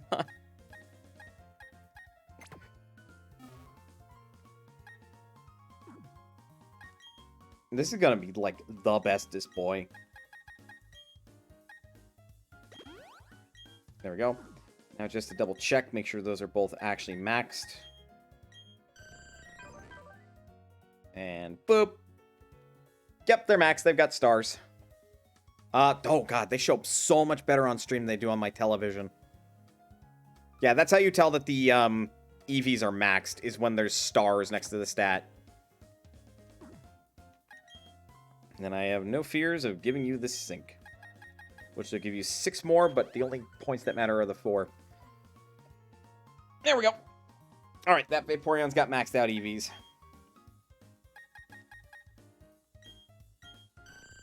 Vaporeon currently has the moveset I also want him to have. Ice Beam, Scald, Protect, and Wish.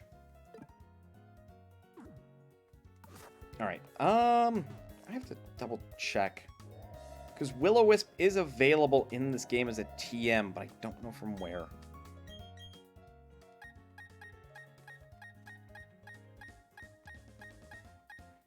Not from this one. Might have to Google it real quick. It's not the end-all be-all. I usually don't use status affliction moves. But it seems like it's a better choice than Calm Mind for Gardevoir, because Gardevoir usually is not going to have time to set up.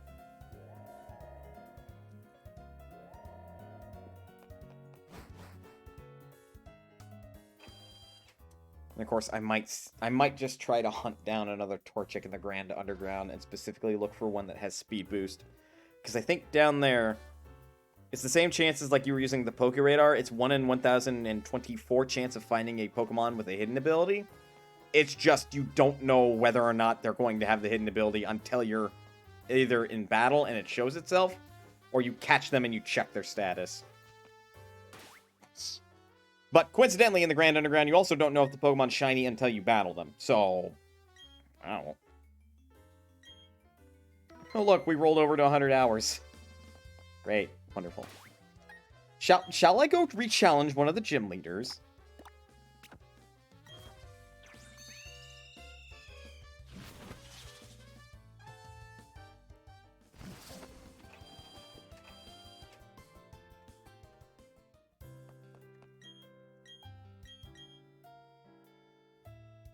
I think I shall. Let's... Oh, I will also give Vaporeon the Lucky Egg. I really, really require new names for these Pokemon. Really, the only... swap with Vaporeon. The only Pokemon...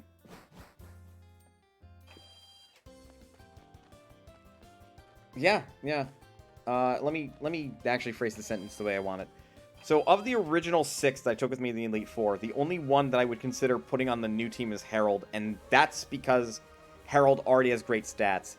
The other one that, by virtue of the fact that I'm still technically going to have a Pokemon like it on the team, but will not be bringing over, is my Rose Raid, Alex.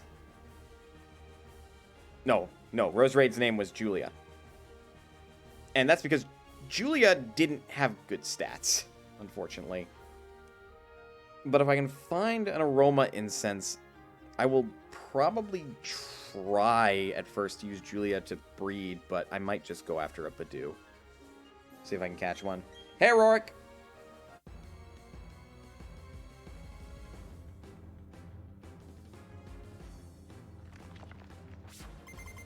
I should add a Trapper in the party. Level him up a little bit more.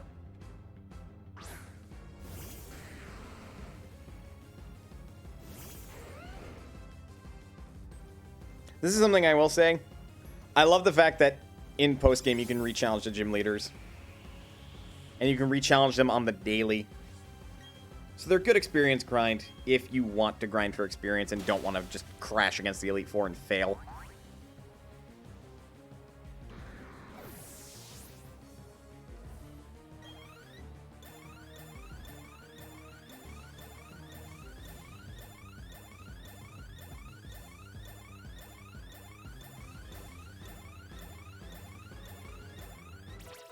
There we go. Holy shit!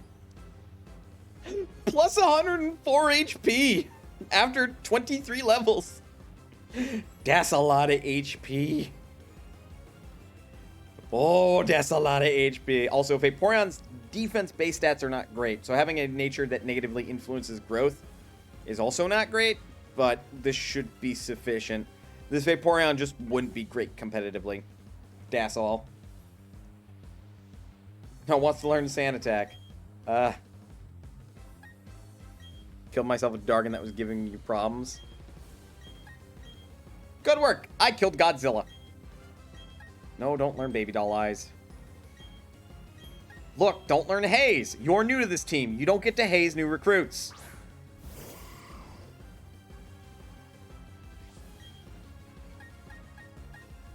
Armaldo is the interesting one because it's part bug type. Had a citrus berry. Yay, the Pokemon me thing actually doing a good thing, I guess? Still hate it. Still would rather that the player has the choice to not have that influence things, especially since it affects critical hit rate, and that causes problems. Wants to learn Future Sight. Good move. Too long to too long to kill. Level 26. Oh, right. He got 3 levels. I'm like, Jesus, that's a lot of HP. And just think, that's gonna like double by the time we get to level 50. Water Pulse ain't a bad move. Hello. Hello, Probopass.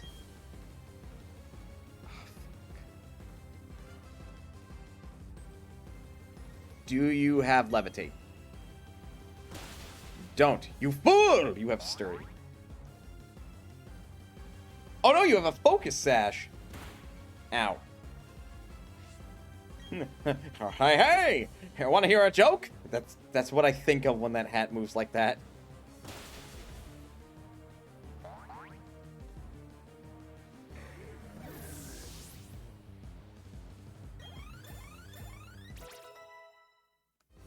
That was 2 levels! Holy shit, Vaporeon, you are bulky!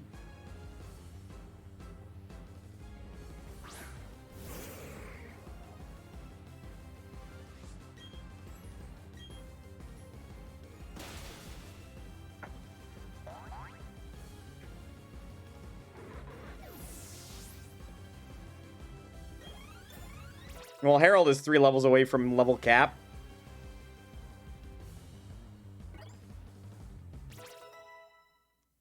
Nah, I don't care. This I... Holy fuck! Plus 5 HP! Dude, do not fuck with Vaporeon, apparently. The Vaporeon will take your hits, and then look at you like you're crazy and be all like, is that all you fucking got?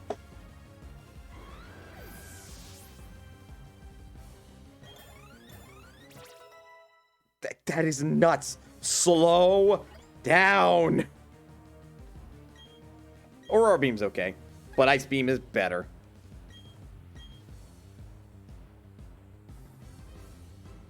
Here comes my trump card. Wait, okay. Oh look, it's his evolved Cranidos. Ooh, scary. Die.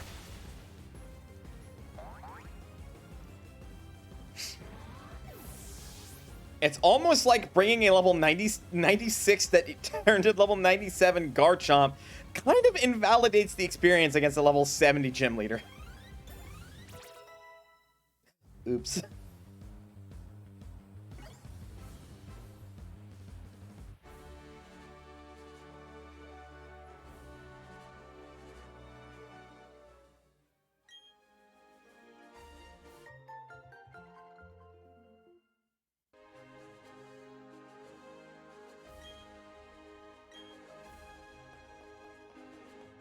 But yeah, now if I want to crash against Rorik again, I can wait till tomorrow. Which is the thing I can do. And I can re-challenge every gym leader. But Rorik is the easiest to get to, because part of challenging every gym leader again is apparently you also have to navigate through their gyms again, which means I will never fucking go to Snow Point City ever again, because fuck ice sliding puzzles.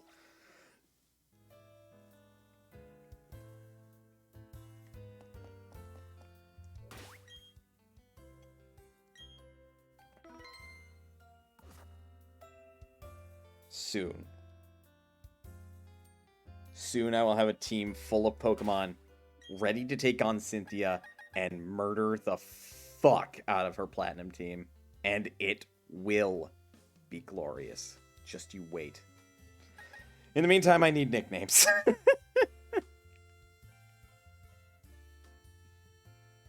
I have to ask my friends and stuff for nicknames for these Pokemon.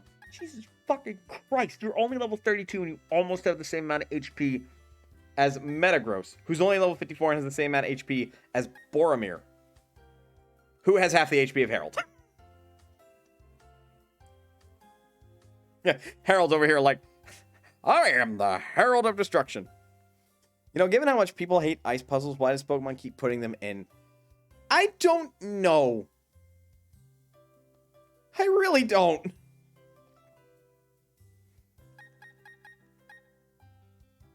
Like, it baffles me as well.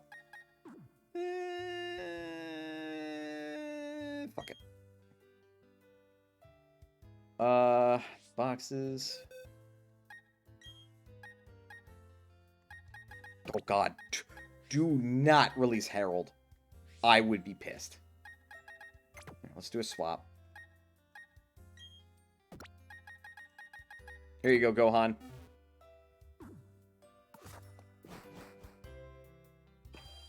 Is this another tradition thing? For all I know, it could be.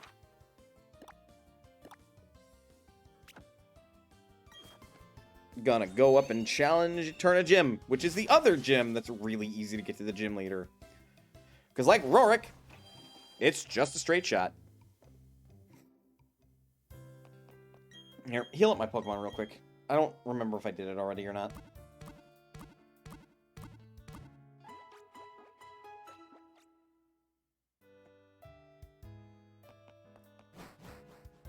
Hey, Sage, how is you?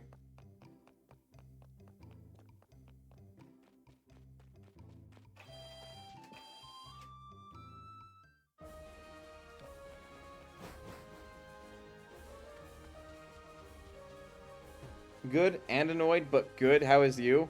I'm okay. Why are you annoyed?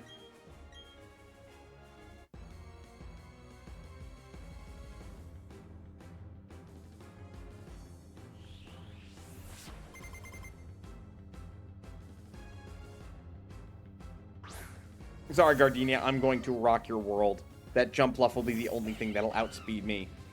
It will not be for long. Remember how last night I said you only had 11 quests to get to Heavensward content? Were you incorrect? Do you need to collect another set of badges? No. No, you don't. This is just a thing you get to do because all the gym leaders in Sinnoh, like, want to rematch you. I got through with those, then found out I missed something important. It was 11 quests until the end of that page of quests. Oh. Oh, no. Oh, no. Sorry. Again, I can't really defend it. It's shitty. Just watch my Pokemon get a bunch of levels. And look at how obnoxiously ridiculous Vaporeon's stats get with 2 levels ups. This is silly. You're now over halfway through, though. You got this. Just prepare yourself for the marathon. God, I actually thought about teaching this move to Vaporeon. For a level 35? Yes. Yes, Vaporeon does have some absurd stats.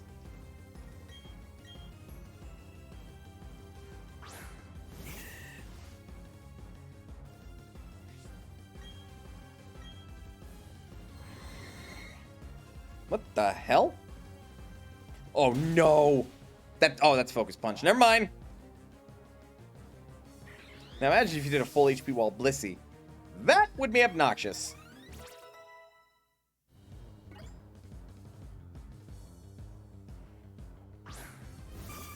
Because Blissey, period, has the best HP stats in the game. And can very easily, at level 100, get to like 500 HP with max IVs and EVs. Like, it's stupid. And somehow gave it pressure. Good thing it's not a hidden ability.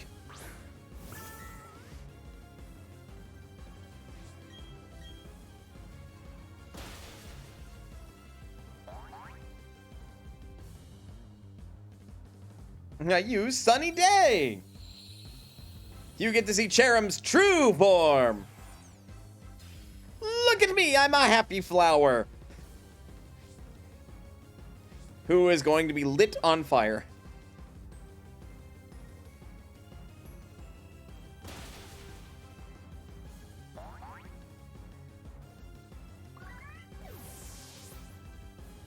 That poor flower.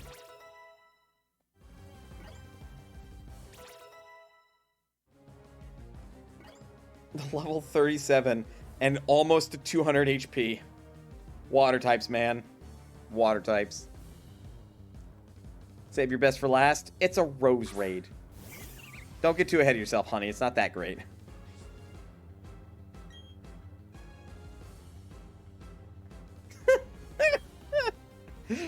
Like, that's reminding me of Pokemon Showdown's Hackmon's League, where pretty much everything is allowed, like Sturdy Shedinja. God, that sounds fucking stupid. That basically means Shedinja can never be KO'd. Like, hi, Shedinja is a Pokemon with only 1 HP, So that means it's consistently at max health, but also means that always procs sturdy.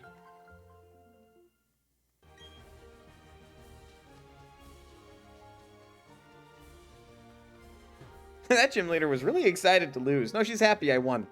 She's like, oh my god, you're so good.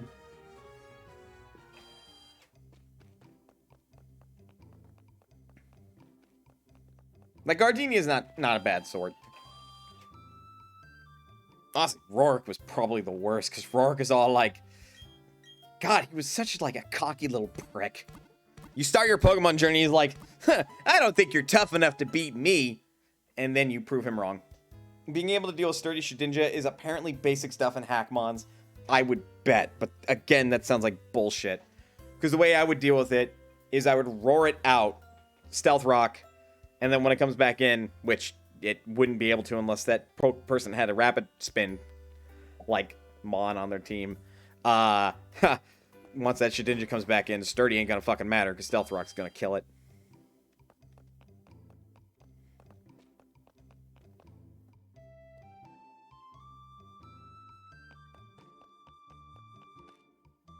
One more? Shall I do one more? One more.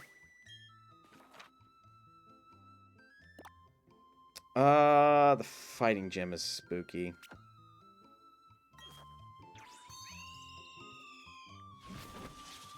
Basically, everything is allowed except altering a Pokemon's base stats. I mean, it's called Hackmon, so if that checks.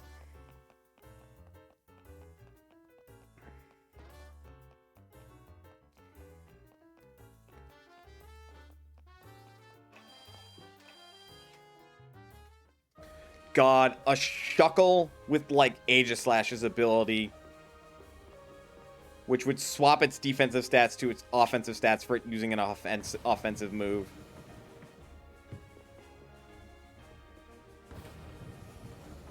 Could you imagine?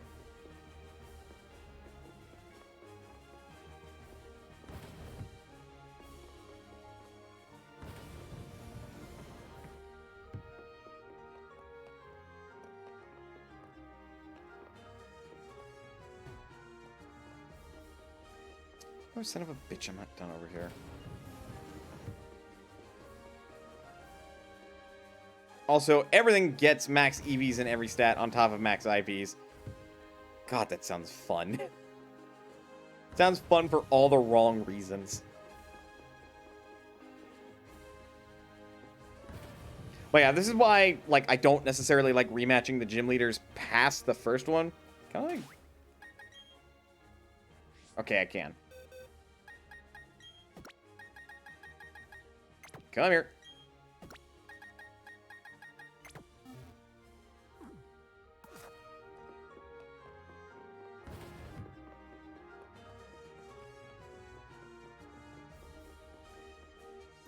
Because, like, again, every gym leader has their puzzles reset. Instead of just doing what Rorik and Gardenia do, which is let you rematch them, period, because their gyms are just straight shots. No, you have to do the puzzle again.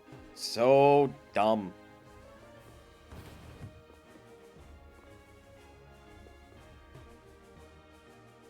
Oh, I was gonna say, no, I didn't soft lock myself.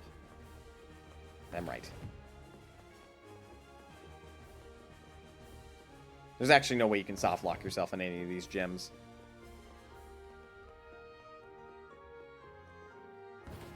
Then I can run all the way back. And now I can actually go fight this gym leader.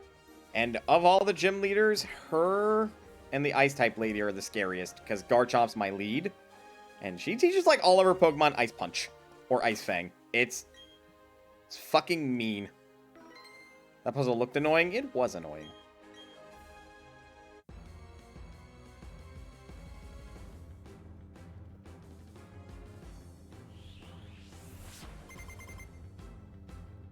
Hello, Maylene. Guess what type of trainer she is?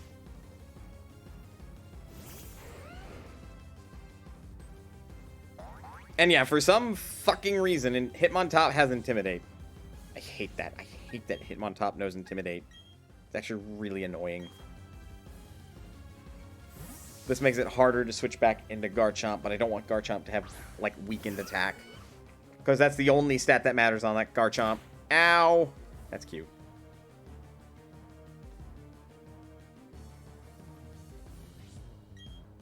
Face the power of my Gastrodon! Ow. Fucking bye.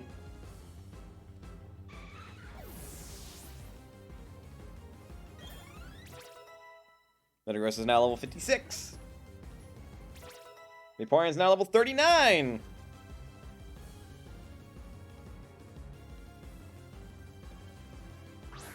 Medicham. Have you made your guess at what type of trainer this is? Bet you'd never get it. Never, ever. Thank you, Pokemon Me Mechanics. I fucking hate High Jump Kick. High Jump Kick is supposed to have like 70 accuracy, and yet for some godforsaken reason, the AI always seems to hit with it, except every now and again. Burn it! Burn it! Damn it. Everything's scald. You should be burned. Miss. Miss. Fuck.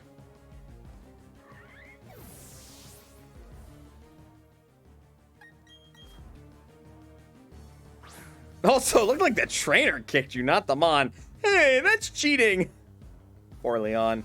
Poor Leon. He'll be okay. Because now Harold's back to fucking max stats.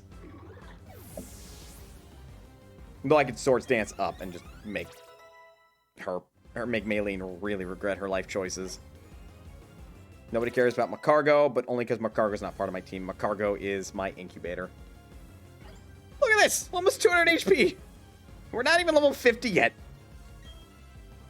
Nope, keep old moves.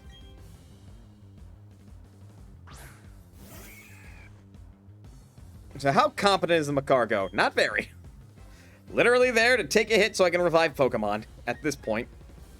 Dragon Claw for stab. I think you have the Focus Sash. No, you don't.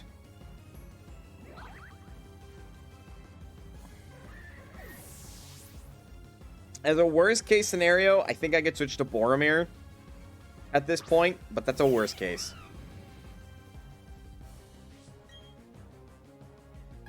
Fucking bye, Infernape.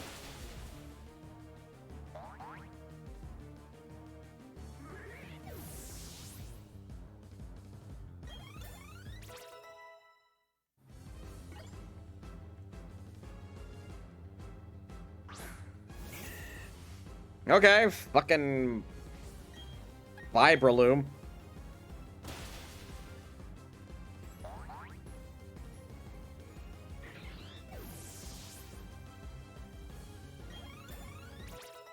Well, Vaporeon has 200 HP. This is such a bulky boy!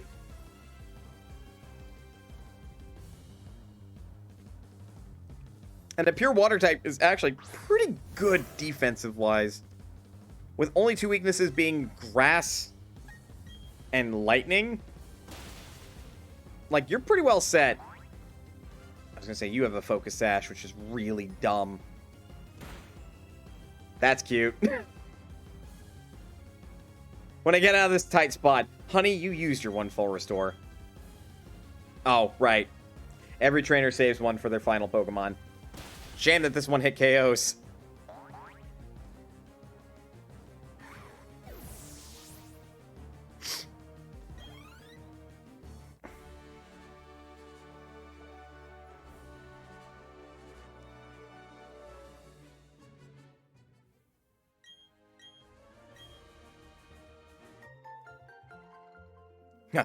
One burning sticker.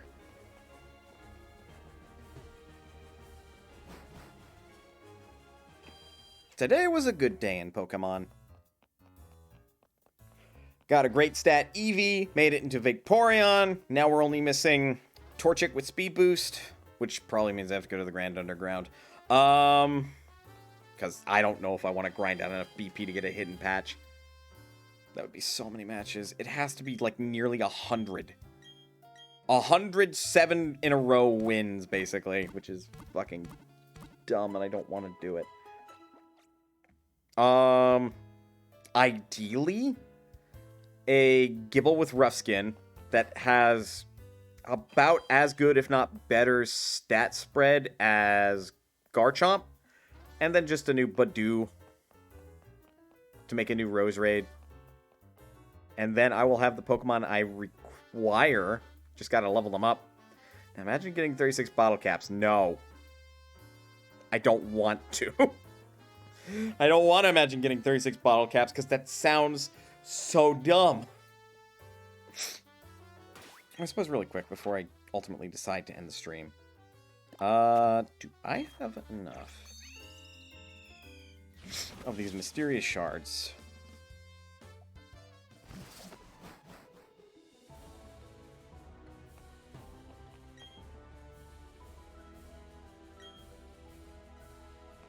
She wants to see a Snorlax, which I don't have currently.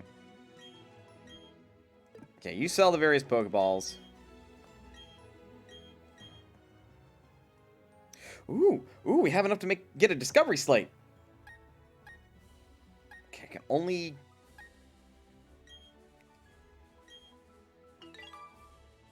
One Discovery Slate. 2 Discovery Slate. Not gotten lucky enough to get a Mysterious Shard L.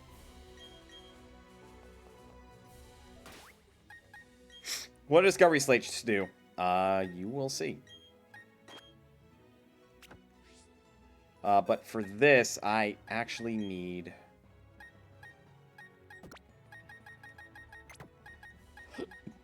I need Arthur. Because Trapper's not high enough level. And even if he was, he's not very good.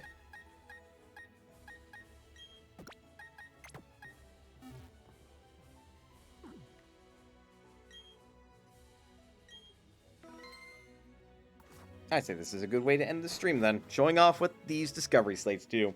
So Ramana's Park, back in the original Diamond and Pearl, was the place where you would go to capture 6 Pokemon that you would transfer from your Game Boy Advance Pokemon games. This being Fire Red Leaf Green, Ruby Sapphire Emerald, and yeah, here we go, Discovery Room. Here is where we find the Reggies. Regirock and Registeel, Regice are all going to suck to catch, even with the false swipe strategy. So hopefully...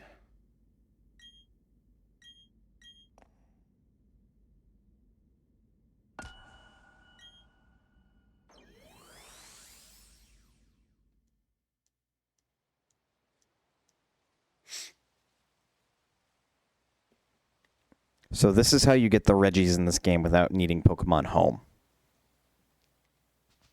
This is gonna suck.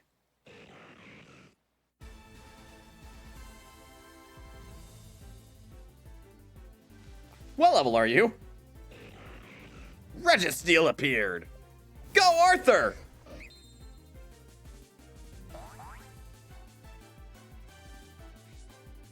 Shit, that's what I was afraid of. Okay, first things first. Gotta try the Quick Ball. This doesn't feel like a good mechanic. It's not. But it's not the only legendaries you get. Holy shit!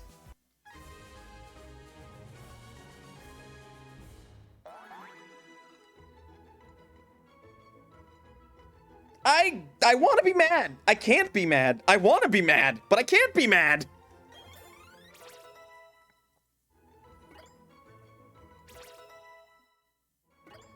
Well, I got Registeel. Then again, what is a good mechanic in Pokemon at this point? Good question.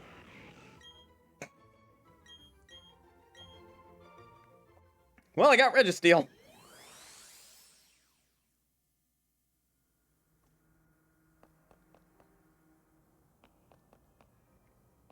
Requires 2 more. Take a wild guess how you get the other 2. Leveling up? Maybe? I don't know. If you guessed, use another Discovery Slate to get 1 more, you would be correct.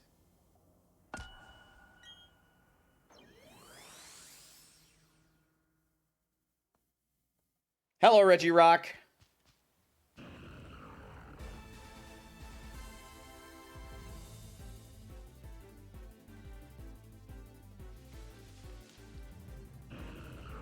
How much RNG is this?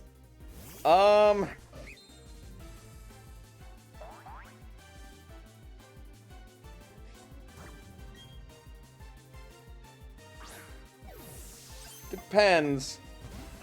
Alright, that makes sense. Stone Edge. Woo! Good work. This is gonna suck. You are a physical attacker. This is really gonna suck.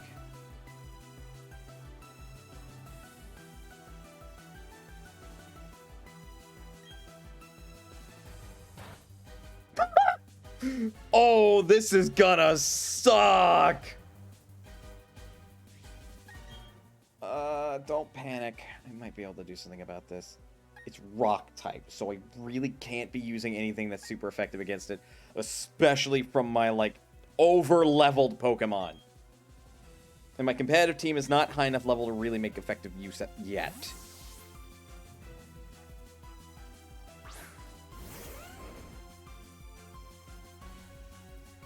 Lock on? First time I've heard of this move. I'm gonna guess that means that now all moves are guaranteed to hit. For the next turn. It's a setup move. It's rock type. It's not Registeel, so it's not immune to Poison Jab, but I'm afraid of actually applying it. This has stab. It shouldn't be very effective. Please don't KO Carol. That was a lot of damage. And... oh, fuck. Critting. Harold, I will give you a biscuit if you do not crit. Woo-hoo-hoo.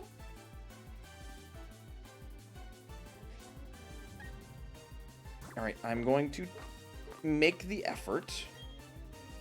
Use an Ultra Ball before applying Hypnosis. Alright, we're going to apply Hypnosis.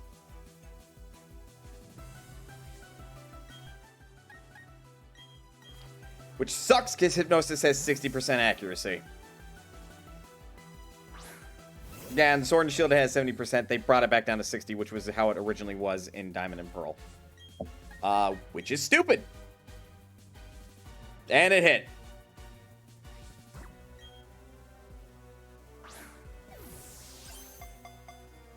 It's asleep. Low HP. Didn't work. Also, yes, Lock On makes all moves have 100% accuracy until a Pokemon switch. Oof. Okay, noted. If we get to the point of 10 turns... fuck. That's fine. Okay, thank you for the extra text box game.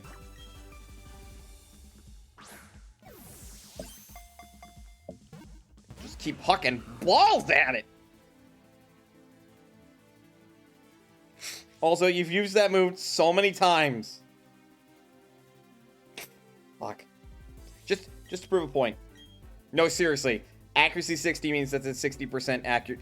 Wait. I wonder. I wonder if Lock On works both ways. That would be hysterical if it did. It's definitely been past 10 turns at this point. Time for timer balls.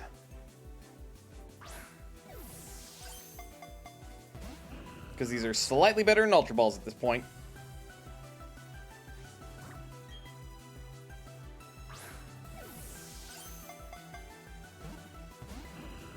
Bear in mind, we have to pass 4 checks. Count them, 4, in order for Regirock to be caught. That has had a 100% hit rate this entire time. So... 1.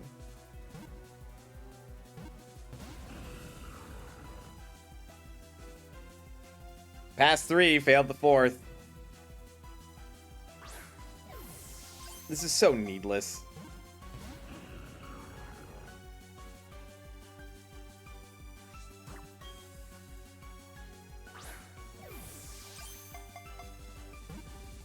Thankfully, the longer I keep it asleep, the less moves it uses, which means the longer I have until it uses Struggle to KO itself. The way catching a Pokemon works is so dumb. Thank you! Do note, lock-on would have been broken when you swap Herald to Arthur. Except the thing is Regirock use it again on Arthur. Really should just be one check. If I were somehow lucky enough to get a critical catch, it would just be one check. But I don't think you can critically catch a legendary Pokemon. Fucking finally.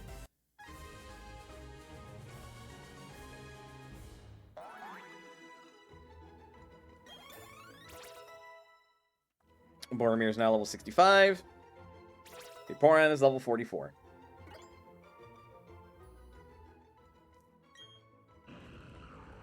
Its entire body's made of rock. If any part chips off in battle, Regirock attaches rocks to repair itself. Yeah, it was one check back in Red and Blue. But then they changed it from that, which I don't understand.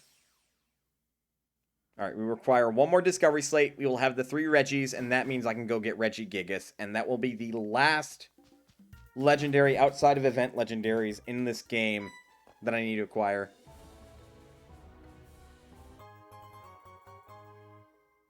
Why the fuck they change it? Good question. To mock players. Fucking seemingly.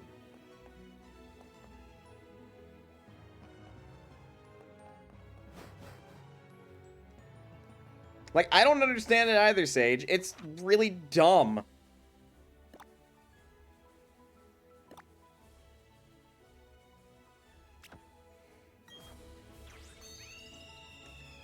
Alright, that means I have to find one more shiny shard or whatever. Or mystery sphere. And that will mean that I will have the last Discovery Slate, which means I'll get the last Regi, which means I can go get Regigigas. And then, technically, I will have all base game Diamond and Pearl legendaries.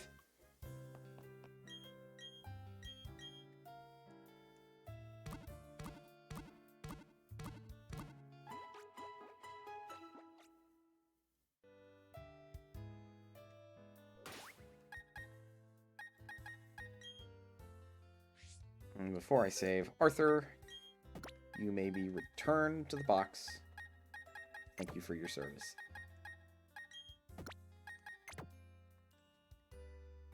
Are the legendaries even good? Generally speaking, yes.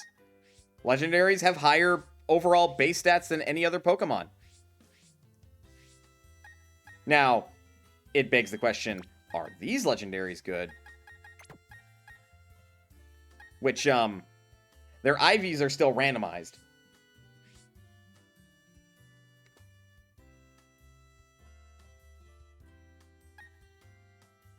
He says, when Registeel has 3 perfect IVs and Regirock has 4 perfect IVs.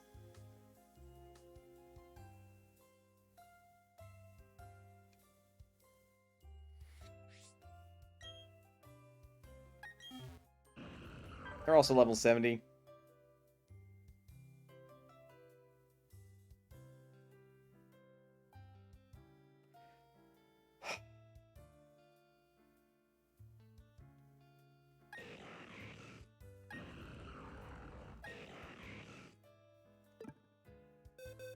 Also, I think Registeel has a hidden ability.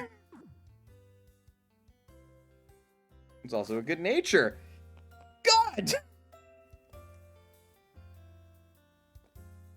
Fuck! Means I have a really good Regirock. Except I fucking don't like using legendaries because they tend to just be better than any other Pokemon.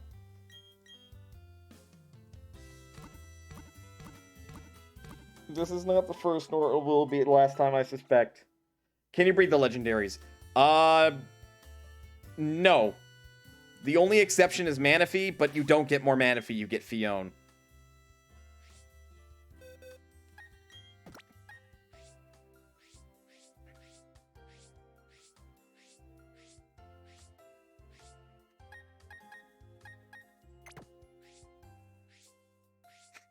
Add these fucking legendaries to my legendary box. I'm mad. I'm mad that this motherfucker not only has a good nature, but he also has 4. Count them, 4 perfect IVs. And they're all in stats that he uses.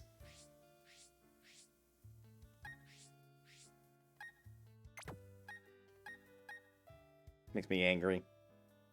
Only missing Regice.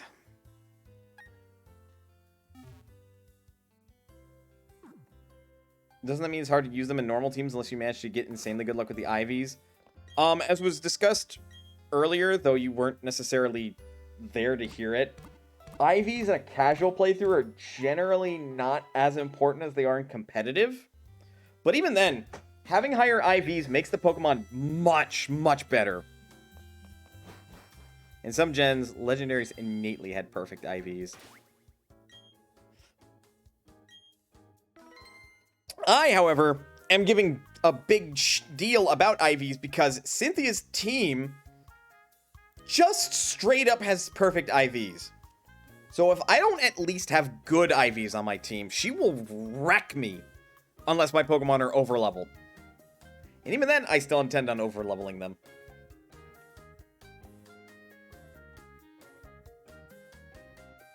Which is why, so far, the 3 team members... The issue is that Cynthia is a fudging mid-tier competitive team. Yeah. Yeah, I talked to Sage about that, and Sage and I both agree that is fucking stupid. Yeah, Boromir so far has my best stats among any of my Pokemon, legendaries aside. And so far, the other 2 have great stats, which is good. We want great. Great is good.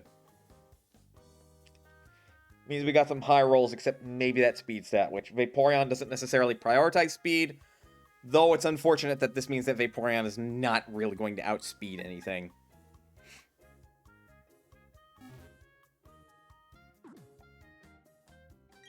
It really fucking is. She's going to be pulling out all her stops for the rematch with Mana, because Stark Mountain is apparently cleared.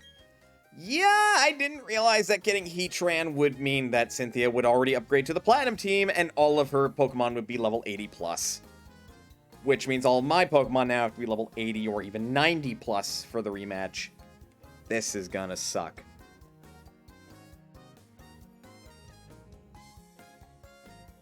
Basically, Sage, I'm going to take on a super boss at this point. Good luck, Mana. Thanks! I need it. I'll cheer you on from afar.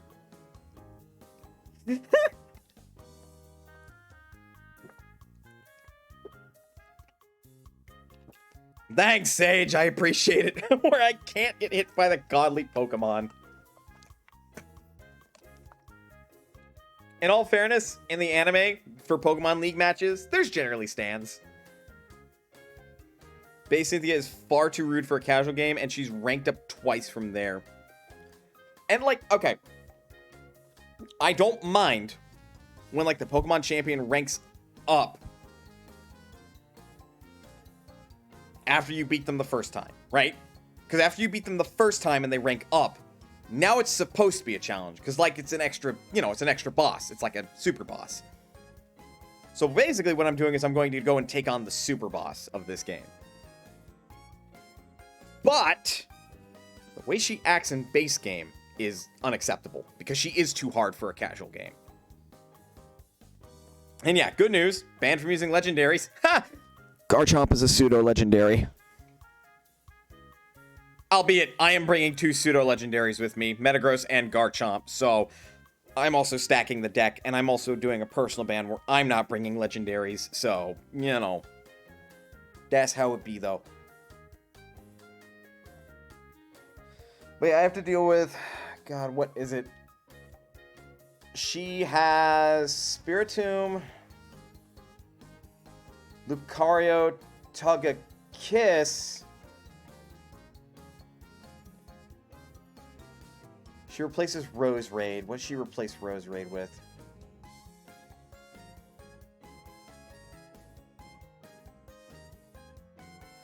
Fuck.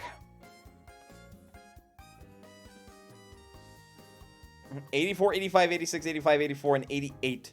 Okay, so yes, 90 plus. Porygon Z. Oh, good! The shifting normal type.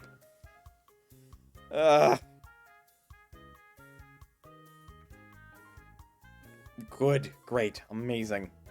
I will absolutely have to be level 90 plus when I go take her on. And I am bringing basically, not an NU. It'd definitely be Uber legal team because Garchomp, but it's largely an NU competitive team, which she might raffle stomp a couple Pokemon, but I think I'm still going to be a good challenge. Hopefully I beat her first time, but that's going to require a Speed Boost Blaziken, which is going to be a Glass Cannon, and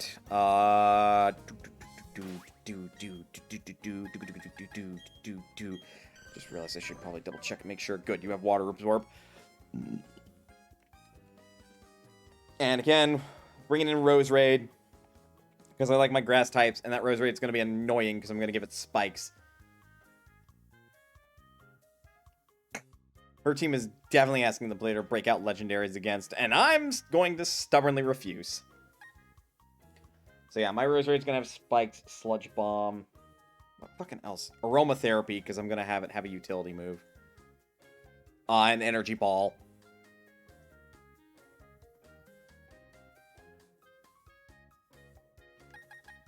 Either I'm going to re-kit Harold, or I'm going to get a new Gibble that hopefully will have amazing stats instead. And yeah, those are the only other 3 Pokemon I'm missing. And then hopefully... Wow, her Garchomp has the exact same skill set as Harold currently has. I know! I should know, because I brought the skill set against her first Garchomp, and they were identical in moveset. It's just her Garchomp has Rough Skin, which is arguably the better ability for Garchomp to have.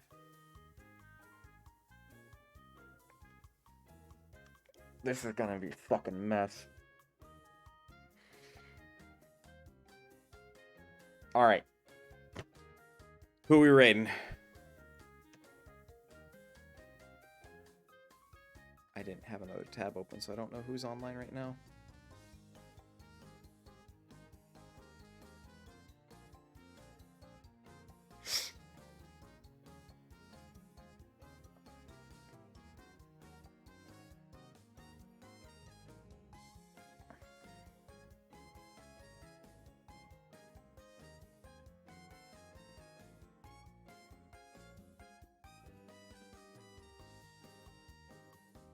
Alita's playing more Pokemon Legends, which, as it turns out, apparently she followed me, which is really cool.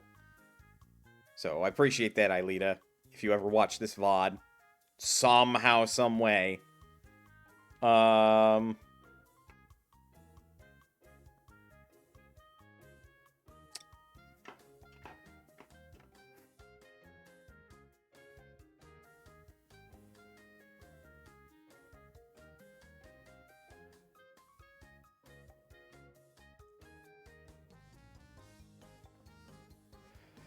Part of me wants to raid like Lythero because he's playing Risk of Rain 2. Part of me wants to raid Alita again because she's online right now. Though she's about to hit post-game in Pokemon Legends Arceus, and I don't know how many people would want to stick around for that. I spoiled myself on the entirety of the game, so at this point I would play Pokemon Legends Arceus just to play it for, like, because it looks fun. Zito, I'm pretty sure, still only allows friends to raid him. Much as I love Sonic Roboblast 2 cart.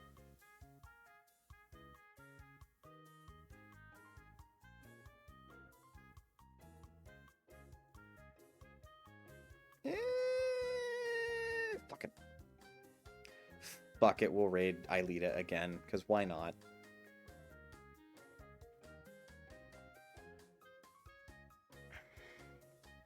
I think if I do this... Will that work, provided I spell her username correctly? It might be case sensitive. I don't know what the programming language is like. Then hit enter key. Yep, that worked. Cool. I'm glad I remembered that. All right. I didn't say it on Sunday, but I'll say it now. This week's schedule, little bit up in the air, but I felt like streaming today because I kind of wanted to relax and see if I could get myself out of my funk. Hasn't really gotten me out of the funk, but I'm glad I still got something accomplished that I wanted to get accomplished. We now have 1 more Pokemon on my team, 3 to go. And hopefully they also all have good IVs and don't take nearly as long to grind either. That said, I wish you all very good days. This Saturday, if I remember rightly, is going to actually be more Stellaris. We skipped a month, but it's going to come back. So look forward to that. And with all that said, everybody, please remember that you are always welcome here at ManasPotion. That I appreciate y'all for sticking around to the very end, especially through the World of Warcraft rant. Jesus Christ, the World of Warcraft rant. Your support is always appreciated. And I will see you next time.